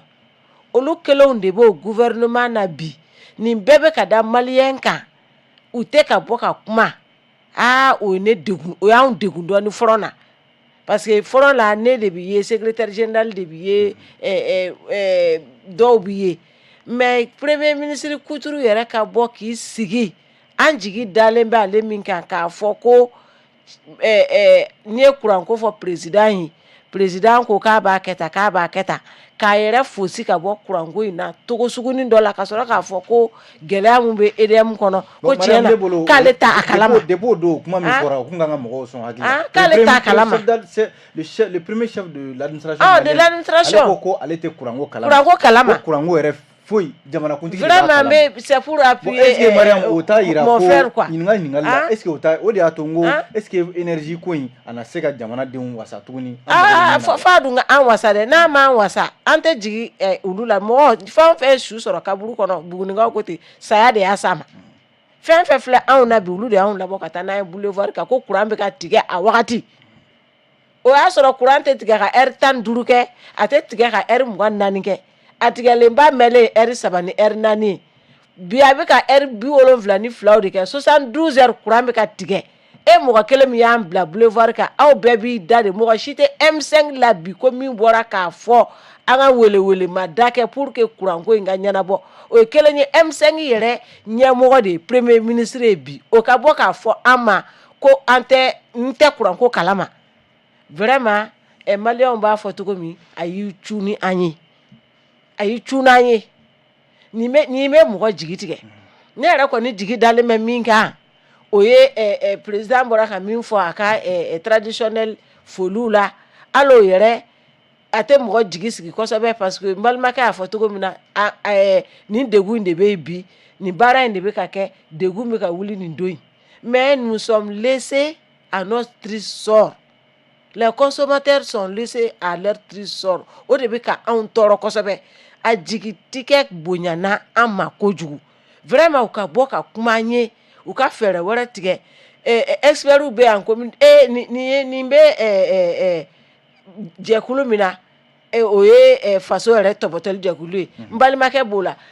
anw fana bɛ jɛkulu min na anw bɛ ka walasa maliyɛnw ka lafiya u k'an wele u kana an wele yɛrɛ u ka bɔ ka tiɲɛ fɔ an ye anw fana minnu bɛ yen jamana ko de don an bɛ se ka min kɛ an b'o kɛ mais k'a fɔ yɛrɛ de mɔgɔ si tɛ ka kuma Bugunikaw dun y'a fɔ dɛ ne jamana kun y'a dimi an b'a da jamanatigi de kɔrɔ o ye wajibi de ye u ka bɔ ka fɛn fɔ an ye an bɛ min faamuya premier ministre mi y'a fɔ k'a t'a kalama vraiment a ka bɔ k'a rectifier a k'a fɔ ne kungo n t'a kalama bi nka nin ko in nin de bɛ yen o de b'an hakili sigi mais ale yɛrɛ min tɛ sɔrɔsi an k'a fɔ sa ko l'armée est la grande muette an bɛɛ b'a dɔn sɔrɔsiw ka kuma man ca olu tɛ bɔ kuma bɛɛ ka kuma mais e min ye civil ye e min bɛ gouvernement ɲɛma e fana tɛ ka bɔ ka kuma kuranko la tiɲɛ yɛrɛ la a jigilatigɛ a barika bonyana ka fili ka dan communication yɔrɔ la quoi vraiment ni fini gɛlɛya kɔni b'a la bi ka bɔ ka kuma ka ɲɛfɔli kɛ awa o y'a la gɛlɛyaba don Modi Sidibe awa an bɛna fɛɛrɛw la an b'a fɔ k'a fɔ ko fɛn caman de bɛ an fɛ yan nɔ min bɛ se ka courant di an ma est-ce que yan'an ka so ma bi Mali jamana a bɛ se ka Cheikh Umar y'a fɔ cogo an bɛ se ka sira wɛrɛ bɛ se ka kan an bolo bi ka kuranko jamanadenw ka se ka kuran sɔrɔ ka wasa sɔrɔ kuranko la ka baara kɛ n'a ye sɔrɔ bɛ ka taa cogo min na gɛlɛya wɛrɛ bɛ yen dɛ mais gɛlɛya wɛrɛ bɛ ka fara a kan an na bɔ a la cogo di. Bon Diallo i ka ɲininkali diyara n ye n bɛ fɛ ka fɛn min préciser fɔlɔ c'est-à-dire que M5 ka boulevard la sɔrɔ a kɛra hakɛ ɲinini senfɛ wa jamana in kɔnɔ an b'an ka hakɛ ɲini dɛ an kun bɛ fara ka to de sinon an ka hakɛ an b'a ɲini dɛ. Hakɛ ɲini de M5 se boulevard la hakɛ ɲini de y'an se yan bi mɔgɔ tɛ se k'an bala an ka hakɛ ɲini na dɛ an b'an ka hakɛ ɲini bonya ani karama kɔnɔ mais an ka hakɛ de don nationalité kelen de b'an bɛɛ bolo droit kelen de b'an bɛɛ bolo devoir kelen de b'an bɛɛ bolo n'an bɛ gɛlɛya la an b'a ɲini an b'an ka hakɛ ɲini siga yɛrɛ t'o la quoi an bɛɛ ka kan jamana la koyi dɔ ma transféré ka na dɔ ka fili ka na koyi an bɛɛ de maliyɛn ye d'origine 100% an mɔkɛw an tuloma bɛɛ de ta ye jamana ye an bɛɛ ka kan jamana in na n'an bɛ gɛlɛya kɔnɔ gɛlɛya an b'a fɔ bonya ni karama kɔnɔ gɛlɛya bɛ se ka wuli cogo min na o kɔni siga t'a la yanni n ka don i ka solution kɔnɔ fɛn filanan an bɛna hakɛ wɛrɛ ɲini o ye isago ko ye edem gɛlɛya tɛ se ka kɛ sababu ye k'i sago b'an bɔ an ka fufunu na sisan ne ye crédit 1000 na ta n ye 125 de sara aw tɛ se ka 125 facturer an kun an k'o sara an t'a kalama an ma consulter an ma foyi ko courant an tɛ courant yɛrɛ sɔrɔ finalement ninnu kɛlen don k'an kɛ mun an bɛ jamana in kɔnɔ cogo di de finalement t'imagines Diallo i bɛ wuli de i sago tali min i b'a kɛ fu c'est-à-dire a bɛ 25 tigɛ i ka 1000 na quoi o tɛ se ka kɛ o mais on est dans quel pays ça va cesser a tɛ se ka continuer tan donc o kɔni o ye fɛnw de fɛn minnu an b'an ka hakɛ ɲini bonya ani karama kɔnɔ mais maa si den kelen tɛ se k'an bali jamana in kɔnɔ an ka hakɛ ɲini na fo n'an ni binna maintenant i ye solution fɔ ne ɲɛ bɛ solution min na sisan o ye Côte d'Ivoire tun bɛ courant min d'an ma Côte d'Ivoire y'o réduit ni 90% hakili la maintenant souveraineté le respect de la souveraineté, le respect du choix stratégique opéré par l'État malien. Troisième principe, le respect des peuples, quoi, je ne sais pas. Troisième principe qu'on veut. Il n'y a pas une fin. La réciprocité. Les choix des partenaires. Les choix des partenaires. Il y a un troisième principe que j'en oublie. Il n'y a pas une fin. Nimbe si tu sais que Mali bali courant sur là. Quand tu parles de souveraineté là, c'est un territoire, c'est un peuple, c'est une autorité. Yoro la ni jamana deun benyini ka ban u kamana la. Nyamogo kanga fere tege o yoro la. Pour que jamana donga lafiya bi se ka sɔrɔ cogo min k'o fɛɛrɛ o tigɛ. Côte d'Ivoire mun b'an ni ɲɔgɔn cɛ n y'a mɛn ko juru bɛ yen. N t'a dɔn ni tiɲɛ dɔn ne kan n kɔni b'a dɔn Côte d'Ivoire ye. an ka kuran o gɛlɛya bɛ se ka kɛ olu ye kuran tigɛ anw na. Mais ce qui est sûr olu y'u ka kuran di ta tigɛ o kɔni siga t'o la. U y'a réduit considérablement. Maintenant je pense qu'il faut engager des discussions avec la Côte d'Ivoire. O tɛ lagosi ye o tɛ foyi ye o tɛ k'a d'an ma fu. Mais peut-être ka taa discussion kɛ u fɛ pour que an ka courant sɔrɔ o de bɛ se ka faamu u interpréter togo wɛrɛ sinon o ma deli ka courant d'an ma fu. Maliyɛnw de bɛ ka sɛgɛn bi courant ko la. laɲini fɛn fɛn bɛ ka kɛ a tɛ ka kɛ fɛn wɛrɛ kan a bɛ ka kɛ maliyɛnw de kama koyi n ye nin ye n tɛ sɔn nin ma nin tɛ kɛ n na n tɛ don nin da fɛ n tɛ jɛ ni nin ye bilen nin bɛɛ bɛ kɛ maliyɛnw de kama maliyɛnw de bɛ kuranko gɛlɛya la il faut mener des discussions moi je pense avec les autorités ivoiriennes ni fɛɛrɛ bɛ se ka sɔrɔ kuranko min u ye min mais attends olu kɔni ye dɔ wɛrɛ di u ye min bɔ a la u ye min bɔ a la o bɛ se ka segu i b'a dɔn Côte d'Ivoire bɛ min di Mali ma à peu près OMVS organisation min créera 72 11 mars Mali ni Mauritanie Sénégal fɛ min bɛ baara kɛ kuranko sɔrɔli nɔgɔya la min bɛ baara kɛ ji sɔrɔli nɔgɔya la ani kungo kɔnɔna labɛnko ni fɛɛrɛ tigɛ ko environnement olu fana bɛ quantité min n'an y'a tilan n'u ni ɲɔgɔn cɛ dɛ presque olu an bɛ courant sɔrɔ hakɛ min na Côte d'Ivoire fana bɛ courant d'an ma dɛ Côte d'Ivoire bɛ courant di Mali ma à 60 francs le kilowatt et pourtant le Mali vend le kilowatt à 100 francs donc courant yɛrɛ sanni la Mali bɛ bénéfice de sɔrɔ o la mais courant dilanni na Mali bɛ perte de kɛ quoi donc bi an bɛ yɔrɔ min na ne hakili la soit an ka taa parce que hali Côte d'Ivoire filɛ nin AES État des organisation de alliance des États du Sahel Burkina b'a la o mais n ko Burkina ka courant ko bɛɛ ye Côte d'Ivoire ni Ghana ye et pourtant olu bɛ souveraineté ko la an bɛ gun min kan dɛ Burkina b'o gun kelen de kan mais délestage tɛ yen u ni Côte d'Ivoire malgré ani Ghana bɛnnen don u ka courant ko la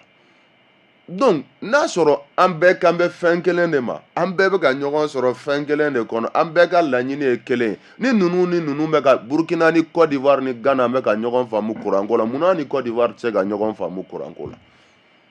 soit OMVS min bɛ yen ni Mauritanie ni Mali ni Sénégal b'o kɔnɔ an ka Mauritanie ni Sénégal négocier u ka part min b'o kɔnɔ u k'o labila an ye an k'o utiliser mais nin bɛɛ bɛ dépend négociation de la an dun fana n'an kɛrɛfɛ jamana bɛɛ si man di presque an dun dabaliba fana t'an ye sinon on pouvait négocier l'OMVS la Mauritanie le Sénégal wulu niyɔrɔ min b'a la Jalo o bɛ se ka jɛ a kɔ k'a d'a ma a b'an mago dilan mais a tɛ foyi tiɲɛ wulu ye o bɛ se ka kɛ solution rapide dɔ ye OMVS kɔnɔ ka négociation mener Mauritanie ani Sénégal fɛ n'an y'o négociation kɛ bi une semaine 2 semaines 3 semaines o bɛ abouti o n'an sera k'a kɛ soit an ka segin ka taa Côte d'Ivoire fɛ yen ani Ivoiriens ka négocier an bɛ se ka courant sɔrɔ cogo min na n y'a fɔ n ka kuma kɔnɔ Burkina bɛ fɛn État alliance des États du Sahel tɔgɔ in ka gɛlɛn ne ma quoi alliance des États du Sahel Burkina b'o kɔnɔ ani Côte d'Ivoire ni Ghana bɛ ka bɛn courant ko la munna an fana b'o kɔnɔ an ko k'an bɛɛ ye kelen fo dɔ b'a fɔ an ka kɛ jamana kelen an ka kɛ monnaie kelen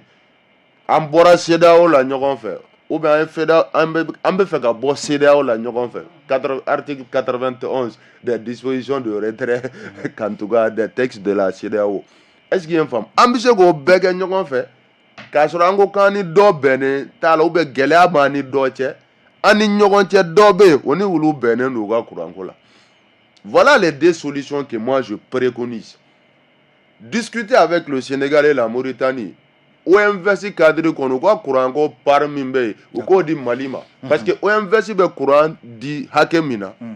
Côte d'Ivoire fana bɛ courant di o hakɛ de la fo n k'o fɔ o ka faamu Côte d'Ivoire bɛ kilowatt kelen di an ma 60 francs OMVS fana kɔnɔ waati kelen bɛɛ di 60 francs d'accord donc an y'a sɔrɔ Côte d'Ivoire fɛ an y'a sɔrɔ OMVS fɛ an bɛ se k'a feere ka tila ka tɔnɔ sɔrɔ au lieu de an ka courant dilan d'accord Modi an y'o hakili la ni fɛɛrɛ ninnu nin na fusa an ma kosɛbɛ ni baara kɛra n'a ye nka anw bɛ souveraineté ko kɛlɛ la fɔlɔ ni souveraineté ko si tɛ fan ne fɛ ni i ye mun fɔ an n'an kɛrɛfɛ jamana si Burkina tɛ souveraineté kɛlɛ la peut-être que maliyɛn fana an k'a fɔ an tɛ ka tila ka sɔn k'a fɔ ko an bɛ taa an kun siɲɛ peut-être que o fana bɛ se ka gɛlɛya an ma mɔgɔ ko tɛ jamana ka intérêt de don d'accord jamana ko mɔgɔ tɛ quoi c'est-à-dire i b'a dɔn jamana quoi ne b'a faamu ten quoi jamana ko ye jamana ko de jamana ko de nin ye nin fɔ ma nin ye nin kɛ na ou bien nin tɛ bɛn ma ko tɛ Cheikh Umar fɛrɛ jumɛn b'i bolo yanni an ka kuma di an ka lamɛnbaaw ni filɛbaaw ma bi na Mali bɛ se ka courant sɔrɔ ka wasa don nataw la est-ce que jigiya bɛ yen Cheikh Umar i ka jate la. Oui, don nataw la jigiya bɛ yen jigiyaba bɛ yen surtout fɛn min ye ne bolofa kosɛbɛ an ka jamana marabagaw la minnu bɛ yen bi u nana k'a sɔrɔ énergie bɛ degun caman kɔnɔ n'o kɛra marako juguya yɛrɛ ye IDEM yɛrɛ kɔnɔna la bi u b'a ka tɛgɛ da o ko caman kan hali n'i y'a sɔrɔla k'a fɔ mɔgɔ caman b'a k'a miiri k'a fɔ ko politique de propagande don k'a fɔ k'u b'a k'a kɛ walasa ka mɔgɔ laɲina an b'a ye k'a fɔ u yuruguyurugu ko sira caman bɛ yen bi tɛgɛ b'a ka d'a kan hali n'i y'a sɔrɔla k'a fɔ ko baara tɔ caman bɛ yen tuguni mun kan ka kɛ nka mun fana bɛ yen mais min ka gɛlɛn o mɔgɔw ɲɛ b'o la mais mɔgɔ minɛ in est ce que mɔgɔw yɛrɛ ɲɛ b'o la mais Jalo n'i y'a ye an sera mɔgɔw mago bɛ courant de la an ka Jalo n bɛ nkalon kelen tigɛ ye bi ka bɔ gɛlɛya kɔnɔ n bɛ nkalon kelen tigɛ ye bi maliyɛn ka courant bali courant na pendant plus de 72 heures maliyɛn ma bɔ maliyɛn ma mankan ci mankan bɛ se ka jamana ɲɛmɔgɔw lasiran kaso ɲɛsiranya tɛ dɛ mais hakɛto a ye hakɛto maliyɛn ɲɛ bɛ mun de la maliyɛn n'i ye maliyɛn sigi 100 o 100 bi caman bɛ yen u jigi b'a kan k'a fɔ ko bi yuruguyurugu kɛlɛ mun bɛ sen na IDEM kɔnɔna la k'a fɔ ko n'a sera a dan na ni u ma dan sira la dɛ n'a sera ka se a dan na k'a fɔ ko sini IDEM bɛna kɛ sababu ye a bɛ kɛ baarakɛyɔrɔ ɲuman ye k'a fɔ ko kɛlɛ bɛ se a dan na voilà bon o de n bɛna n'o kuma de o donc pour que o kɛlɛ de ka se a dan na bi fo jamana ɲɛmɔgɔ a ye layidu min ta maliyɛnw ye a ka sortie la k'a fɔ ko ale yɛrɛ bɛna IDEM ko ta ba la yuruguyurugu min b'a kɔnɔ k'a kɛlɛ kɛ fo ka se a dan na fo jamana ɲɛmɔgɔ yɛrɛ ka jɔ a jɔyɔrɔ la o ye solution fɔlɔ ye a ye layidu min ta layidu a k'a jija a kana bɔrɔtɔ a bolo solution filanan ye mun ye solution telimani walasa an ka courant sɔrɔ an balimakɛ da sera a ma n'o ye ka taga OMVS négocier mais ne bɛ solution min préconiser o ye solution endogène de ye o ye bi an bɛ se k'a fɔ gɛlɛya bɛ Mali kɔnɔ mais gouvernement tɛ se k'a fɔ an ɲɛna k'a bɛna gɛlɛya ko kuma fɔ ye parce que an ɲɛ b'a la wari caman de b'a ka ta ka don fɛn wɛrɛ la mais priorité wɛrɛ bɛ maliyɛnw na n'o ye courant ko ye donc wari dɔ ka alloué courant ko la o ka ta ka bɔ fɔnyɔrɔ la i b'a fɔ siraba dilan minnu bɛ sen na i b'a fɔ armement minnu bɛ san na wari dɔ ka bɔ o investissement ninnu na k'a don courant ko la bi ni groupe ko de don ni an wulila groupe ɲinini na an tɛ 2 semaines ko la ni groupe ɲɛnama 3 walima 4 ma sɔrɔ mun bɛ se ka maliyɛnw dusu suma ni gasoil ko don ni wari bɔra sisan k'a investi a la gasoil bɛ sɔrɔ walasa basigi kana courant ko la o kɔni sigana yɛrɛ to la o ye solution telimani ye nka walasa Mali ka courant ko a ka kɛ Mali yɛrɛ sago ye a ka kɛ maliyɛnw ka courant yɛrɛ dilanni ye fo Mali ka segin awa production naturelle production solaire ma a ka courant dilan ni fɛnw ye fɛn minnu bɛ an yɛrɛ fɛ yan parce que toujours n'an bɛ courant dilan ni fɛn o fɔra a mɛnna o dɔnkili dara toujours n'an bɛ courant dilan ni fɛn ye san caman o kuma bɛ ka fɔ nka n'i y'a ye an ma segin o ma peut-être i b'a sɔrɔ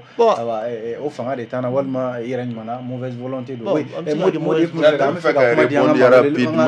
rapidement balimakɛ ka kuma kan quoi c'est-à-dire i bɛ k'i baser kosɛbɛ yuruguyurugu kɛlɛli kan ko ɲɛmɔgɔw b'o la mais mɔgɔ minnu bɛ ka minɛ nin i bɛ taa fanba ta i b'a lajɛ a bɛɛ ɲɛmɔgɔw ka mɔgɔw sigilen koyi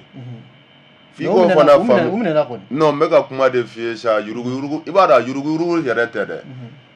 an bɛna nin kɛlɛ i bɛ fɛɛrɛw de tigɛ a kana kɛ quoi i tɛ don a kɛlɛli kɔnɔ quoi a bɛ komi i tɛ fɛ ji ka don i ka so kɔnɔ i bɛ gendarme couché de k'i ka soda la quoi pour que ji kana don quoi mais n tɛ fɛ ji ka don fɛ ji donna n y'a labɔ mais a fɔli voilà maintenant ça c'est un premier élément deuxième élément ye min ye ni ma fili ma ɲina madame le ministre bɔra k'a fɔ ko 600 milliards ni ma fili dɛ Jalo ou bien o tɛ ko o juru de bɛ yen ni ma fili maintenant e bɛ ka fɛn caman fɔ sirabaw bɛ ka pierrew bɛ ka da oui à des coûts de milliards mais hali président ka avion ga o dilanni o inauguration bɛɛ bɔra télé la est-ce que ye n faamu Guakura dilanna président ka avion na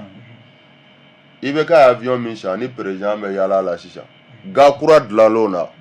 est-ce que i bɛ ka n faamu donc c'est pour te dire que o fana la hali biriki caman bɛ se ka sigiyɔrɔ par exemple clinique Mohamed VI kɔfɛla la i bɛ k'a taara pose de première pierre kɛ ko sɔrɔdasiw ka so bɛ se ka bɛna jɔ ye n balimakɛ o kɛra o bɛ san 6 5 bɔ se halisa o pierre bɛ yen koyi an bɛ fɛn caman faamu koyi an bɛ fɛn caman jateminɛ koyi maintenant ne kɔni ye min faamu ne bɛ n ka solution minnu kɔni très honnêtement Jalo comme je l'ai dit hali yuruguyurugu kɛlɛli la n'i bɛ courant dilan ni groupe électrogène f'i ka gasoil san oui an bɛ fɛ ka don an ka lamɛnbaaw olu ka waati la Modi hakili la kuma labanw na i bɛ sɔn ka min bɛ fɛ i b'o fɔ o la kuma na minnu bɛ kan an lamɛn minnu bɛ kan lajɛ sisan Joliba TV News ka yira k'a fɔ an bɛ jama ko di jɛmukan de kɛnɛ kan baabu o ye courant ko gɛlɛya ye a ko kɔni kɛn bɛ kɛrɛtɛtɛ yɛrɛ ye a tɛ ka se ka suma fiyewu nɛgɛjuru sira b'aw ka bila la 65 65 50 50 65 50 o y'an ka nɛgɛjuru sɔrɔ sira ye ni maa min bɛ fɛ k'i da don an ka baro la walima ka ɲininkali kɛ allo Ansu allo n balimakɛ Ansu Ansu kɔri baasi tɛ i tɔgɔ ni jamu i b'an wele ka bɔ mini Salam Tarawele Lafiyabugu Salam Tarawele bisimila Salam n bɛ bɛɛ lajɛlen fo ɲininkali min bɛ n bolo bi ne fɛ ka tɛnku bɛɛ lajɛlen de la allo awɔ an tulo b'i la Salam tɛmɛ n'a ye ok mankan de ka dɔgɔ kosɛbɛ i bɛ hakɛ to donc ne bɛ fɛ k'u ɲininka o yala ni énergie ma privatiser i b'a fɔ tɔ ninnu bɛɛ kɛra cogo min na est ce que an bɛna se ka solution sɔrɔ nin cogoya in na tan wa ayiwa o ye n ka ɲininkali ye n t'a dɔn n'a faamuna a faamuna kojugu n b'i fo ko EDM ka privatisation yalima n'o ma kɛ ko solution na sɔrɔ wa o de y'a ka ɲininkali ye ayiwa Salam an b'i fo an bɛ Lafiyabugukaw bɛɛ lajɛlen fo 65 65 50 50 allo oui Jalo n tulo b'i la somɔgɔw bɛ di i b'an wele ka bɔ min Barayi Ba de don n b'i wele ka bɔ Kɔni Barayi bisimila voilà n b'i fo ka i ka invité bɛɛ lajɛlen fo a diyara bɛɛ ye kɛrɛnkɛrɛnnenya Mariam Kone an b'a fɔ a ka wulikajɔ la n'a ka Franc mɔgɔ bɛɛ lajɛlen bon Jalo ne bɛ nin kuma in kɔni ne ye n'aw ka débat lamɛn mais kuranko gɛlɛya in bɛ yɔrɔ min na bi Jalo est ce que kuma min fɔra k'a fɔ ko yuruguyurugu minnu kɛra ni mɔgɔ minɛnen don o kama kɔta in na k'o de kurantigɛ in kun ye ne m'a fɔ ko yuruguyurugu ma kɛ mais est ce que o de ye kurantigɛ in kun ye wa est ce que a bɛɛ ɲɛfɔra mɔgɔw ye ayiwa ɲininkali gɛlɛn n'a sɔrɔ a bɛɛ ɲɛfɔlen don mɔgɔw ye parce que e k'a lajɛ a fɔra k'a fɔ ko citerne hakɛ dɔw yuruguyurugura bon et puis fana k'a fɔ ko an yɛrɛ y'a ye mɔgɔ dɔw minɛlen don opérateur dɔw minɛlen don o n'a ɲɔgɔnnaw ka tila k'a ye ko groupe kolon dɔw fana kana jamana kɔnɔ mais o bɛɛ lajɛlen kɔfɛ ka tila k'a ye kalo joli joli an b'o ko kelen kɔnɔna la o fɛn hakɛ min fana jamana kuturu musakako la ka tila k'a ye ko jamana fan bɛɛ lajɛlen bɛ kuranko gɛlɛya fana de la nin wagati kalo joli joli kɔnɔna na o ko solution de kɛlen don ka sɔrɔ o la est ce que yɔrɔ min fɔra k'a fɔ ko yuruguyurugu b'o yɔrɔ de la est ce que u bɛ ka ko sanfɛla fɔ mɔgɔw ye mais est ce que ko yɛrɛ bɛɛ lajɛlen ɲɛfɔlen don mɔgɔw ye wa ayiwa voilà n'a sɔrɔ ko bɛɛ ɲɛfɔlen don mɔgɔw ye Jalo ne ma dala k'a fɔ ko nin waati hakɛ min fɔlen don k'a fɔ ko o de nafolo de kasabi de tununnen don ne ma dala n'a sɔrɔ ko u kan k'an bila ni gɛlɛya in kɔnɔ gɛlɛya min n'an t'an yɛrɛ bɔcogo d'a kɔnɔ yɛrɛ sunkalo mɔgɔ dɔw ka kule ko sunkalo an bɛ ala de deli an ka se ka bɔ nin ko in na ɲan n'o tɛ ne ɲɛ bɛ système min bɛ ka taa ɲɛ ten hali samiya parce que an ye samiya yɛrɛ ma o sɔrɔ ko kuranko gɛlɛya maliyɛnw ye samiya bɛɛ kɛ kuranko gɛlɛya la o min n'o ɲɔgɔn tɛgɛ ka kɔrɔ donc ji tɛ ba la fɛn ni fɛn o kuma tun bɛ fɔ tilema fɛ mais samiya bɛɛ kɛra la mais système min bɛ ka taa ɲɛ ten ne ma dala k'a fɔ ko hali samiya natɔ bɛ nin ko ban quoi mais an bɛ ala deli ala k'a ko ɲɛw nɔgɔya n'o tɛ sunkalo tɛ nin ko in fɛɛrɛ foyi ne ɲɛ tɛ fɛɛrɛ foyi la k'a fɔ ko fɛɛrɛ min bɛ bolo la k'a fɔ ko jigiya yɔrɔ dɔ bɛ maliyɛnw na k'a fɔ ko kuranko ko nin de bɛna kɛ solution dɔ y'a la ko kalo kelen kalo fila k'an b'an jigira solution de kan n'a sɔrɔ ko o solution de bɛ u bolo sisan ma sɔrɔ an ye ɲɛ sɔrɔ o ko la quoi ayiwa d'accord a faamuna Barayi mais yɛrɛ ne bɛ ko ɲɛ cogo min na ne b'a ye solution de t'u bolo ayiwa a faamuna merci yala an b'i fo i ba an bɛ kɔnika bɛɛ lajɛlen fo 65 65 50 50 65 50 jama ko di an b'ale jamukan kɛnɛ kan allo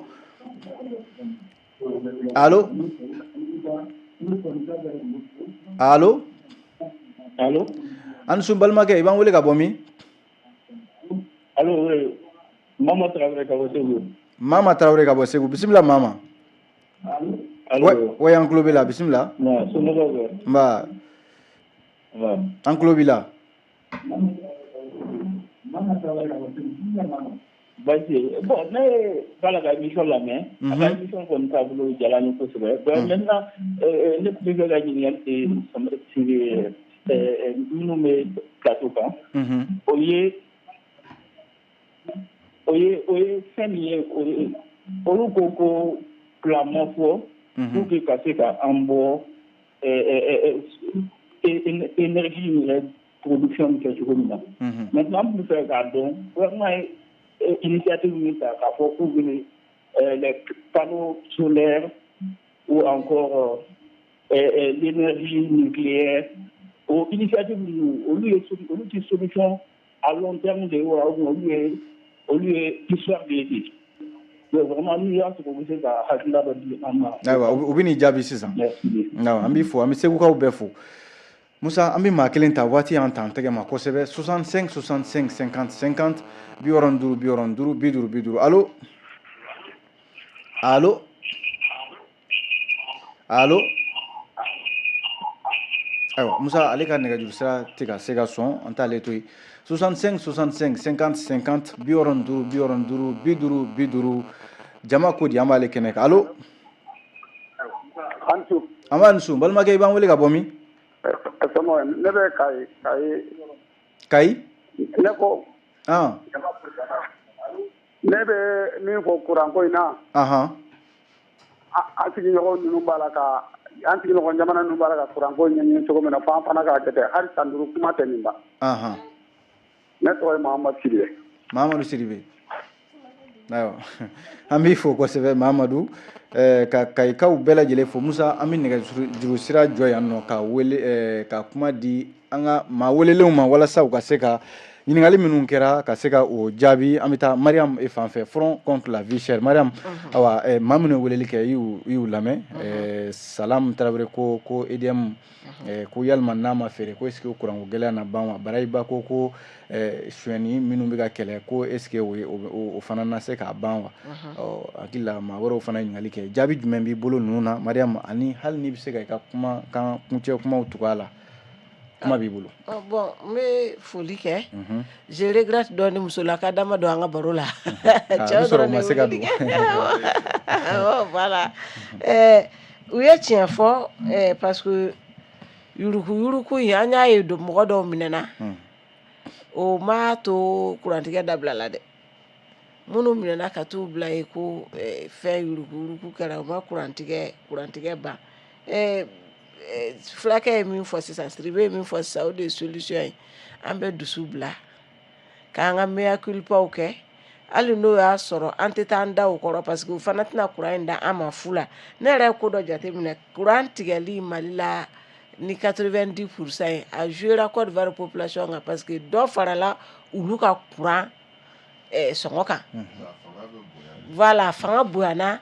dɔ farala olu ka kuran sɔngɔ kan alors que olu tun bɛ min feere anw ma o tun bɛ olu ka kuran sɔngɔ compenser dɔɔni donc donnant don à court terme na o bi caman bɔ a la a filɛ ka privatisation ko min fɔ nin sisan fana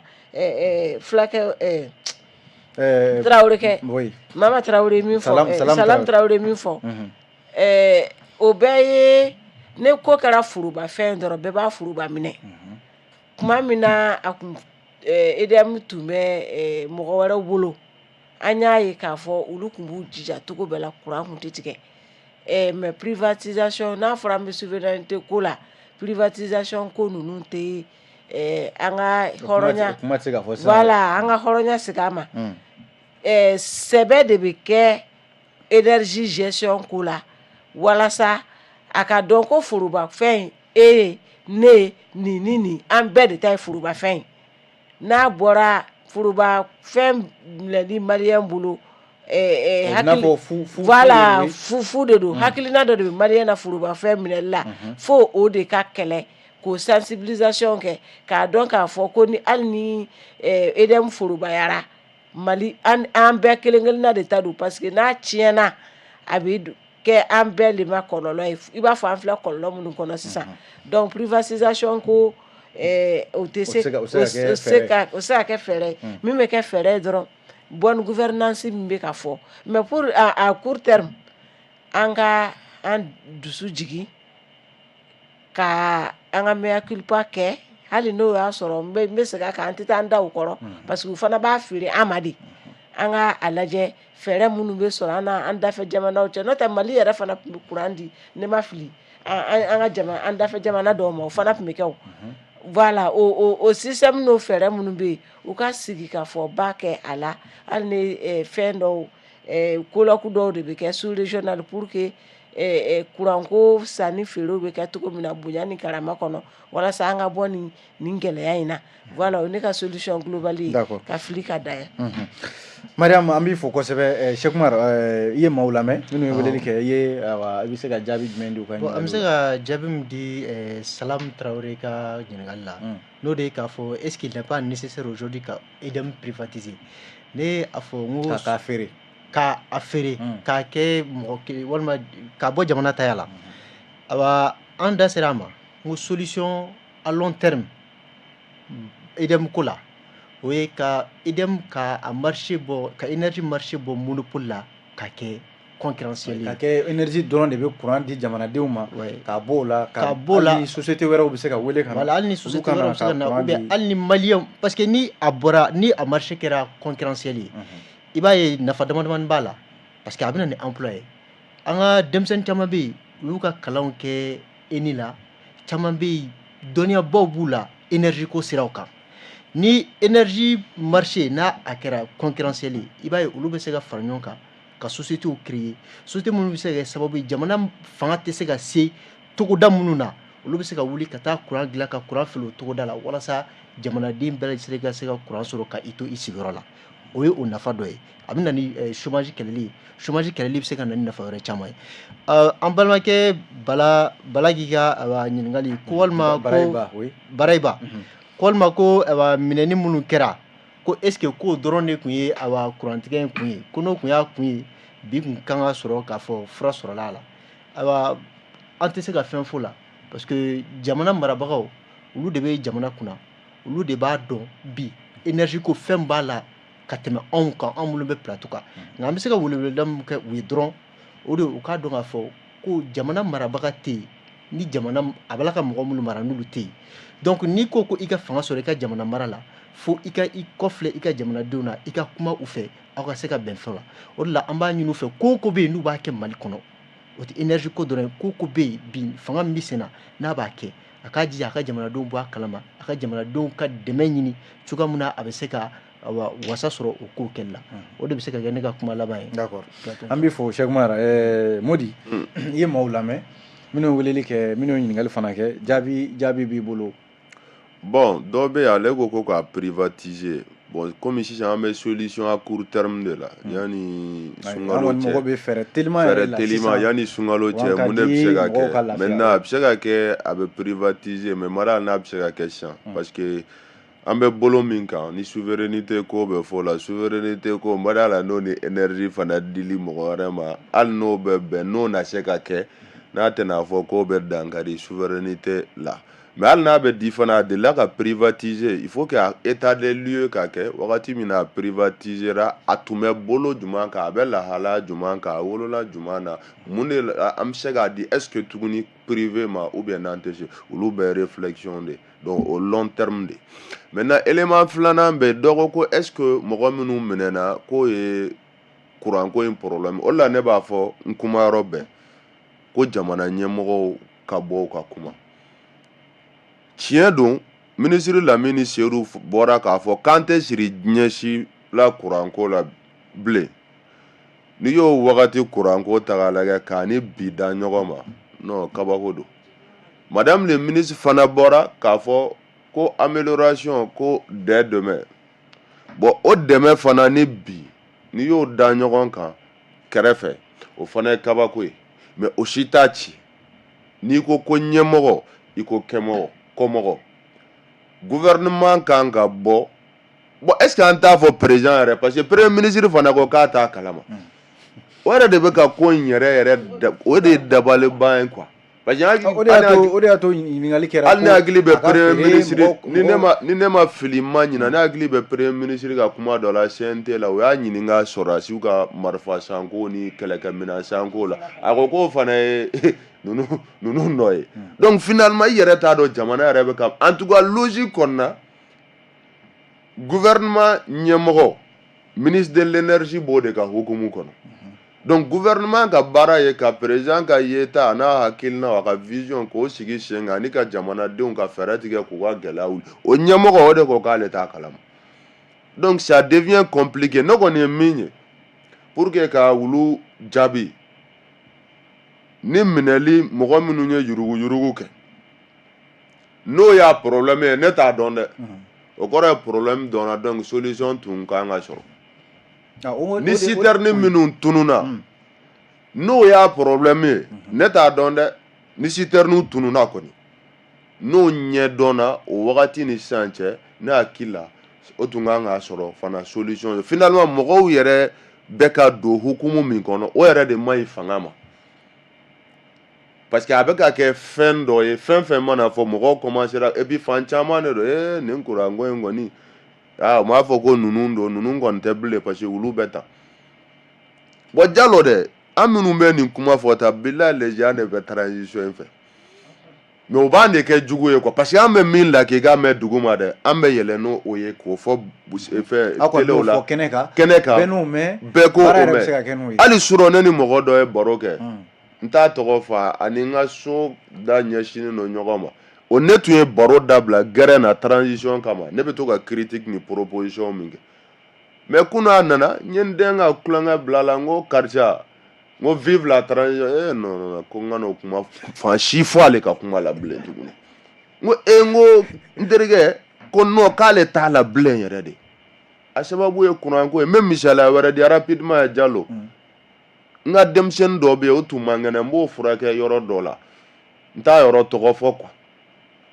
o yɔrɔ la gardien min bɛ yen ne n'o bilala ɲɔgɔn na a ye n ka te sigi dɛ yanni madame ka tila den ka consultation na a ye te sigi yen dɛ an ye baro daminɛ mais i b'a dɔn ko cɛ ye n ka 100 lasegin ma ne kelen ka hakilina dɔw fɔ n'o ni transition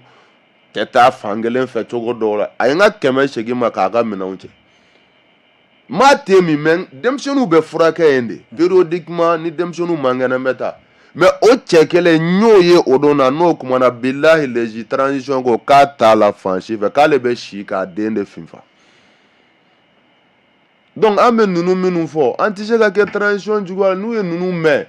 a bɛ bin tulo mandi kɔnɔ u bɛ solution ɲini n'an yɛrɛ kan ka bɔ don min na ka kuma kɛnɛ kan n'u ye fɛn fɔ fɛn min bɛ se ka kun minɛ fɛn min qui est réaliste n'a bɛ bɛn an bɛ bɔ k'a fɔ jama a ye muɲu parce que nin transition an ka tiɲɛ fɔ dɛ maliyɛnw ye jigiya min da nin kan maa o maa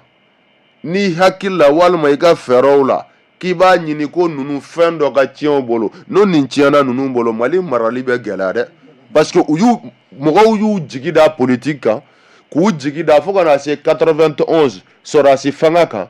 u ye sɔrɔdasi fanga degun ye u ye politique fana fanga degun ye u taatɔla dɛ o y'a sɔrɔ réseaux sociaux ye san sɔrɔ donc o réseaux sociaux nana ka boom kɛ fan bɛɛ fɛ kibaruyaw sɔrɔ ka di ka kow kole k'u siri ɲɔgɔn na ka fɛn fɔ minnu ma kɛ ka fɛn dɔ bila nɔ dɔ la k'a sɔrɔ o tɛ yen donc directement bɛɛ taara ko président Assimi donc malgré que kana se 91 68 91 ma sɔrɔdasi fanga kɛr'u bolo cogo min ka tila kana se 92 kana se fo 2020 ma politique fanga kɛr'u bolo cogo min u ɲinan'o bɛɛ kɔ k'a kɛ komi Assimi ye sauveur donc malien man ka sɔrɔ normalement constitué min bɛ se k'a fɔ k'i bɛ se ka kɛ sababu ye ko ninnu ka fanga ka ci u bolo ou bien k'i bɛ se ka u dɛmɛ cogo dɔ la k'i y'i makun k'i bɛ fɛ u ka taa dafiri n'o dafirila dɔrɔn a dɔn k'a dafirila bɛɛ ye mais ni tiɲɛ de tɛ se ka fɔ an ka jamana kɔnɔ n'i ye nin tiɲɛ fɔ dɔrɔn a tɛ transition fɛ politique mɔgɔ de don fasodenjugu de don bamanan dalen dɔ b'a fɔ ni ɲi m'i sara ni i ɲi ma tiɲɛ f'i ye i jugu sara a ka tiɲɛ f'i ye an bɛ jɛmukan bila nin kan Modi an b'i fo kosɛbɛ Mariam Kone k'i fo kosɛbɛ Front contre la vie chère min ye Cheikh Umar Traoré association fɛɛrɛda bi awa min bɛ jamanadenw kan ni fɛɛrɛ tɛ ka sɔrɔ a la bi a kun kɛn bɛ kurantigɛ ye k'a fɔ a bɛ tigɛ waatini a bɛ na nka kuran yɛrɛ de tɛ Mali kɔnɔ bi an ka tiɲɛ fɔ ɲɔgɔn ye kuran tɛ Mali kɔnɔ bi kuran tɛ maa si bolo bi n'i y'a mɛn i b'a fɔ k'a tigɛra i b'i sigi a kɔnɔ o y'a sɔrɔ a bɛ yen kuran yɛrɛ de tɛ yen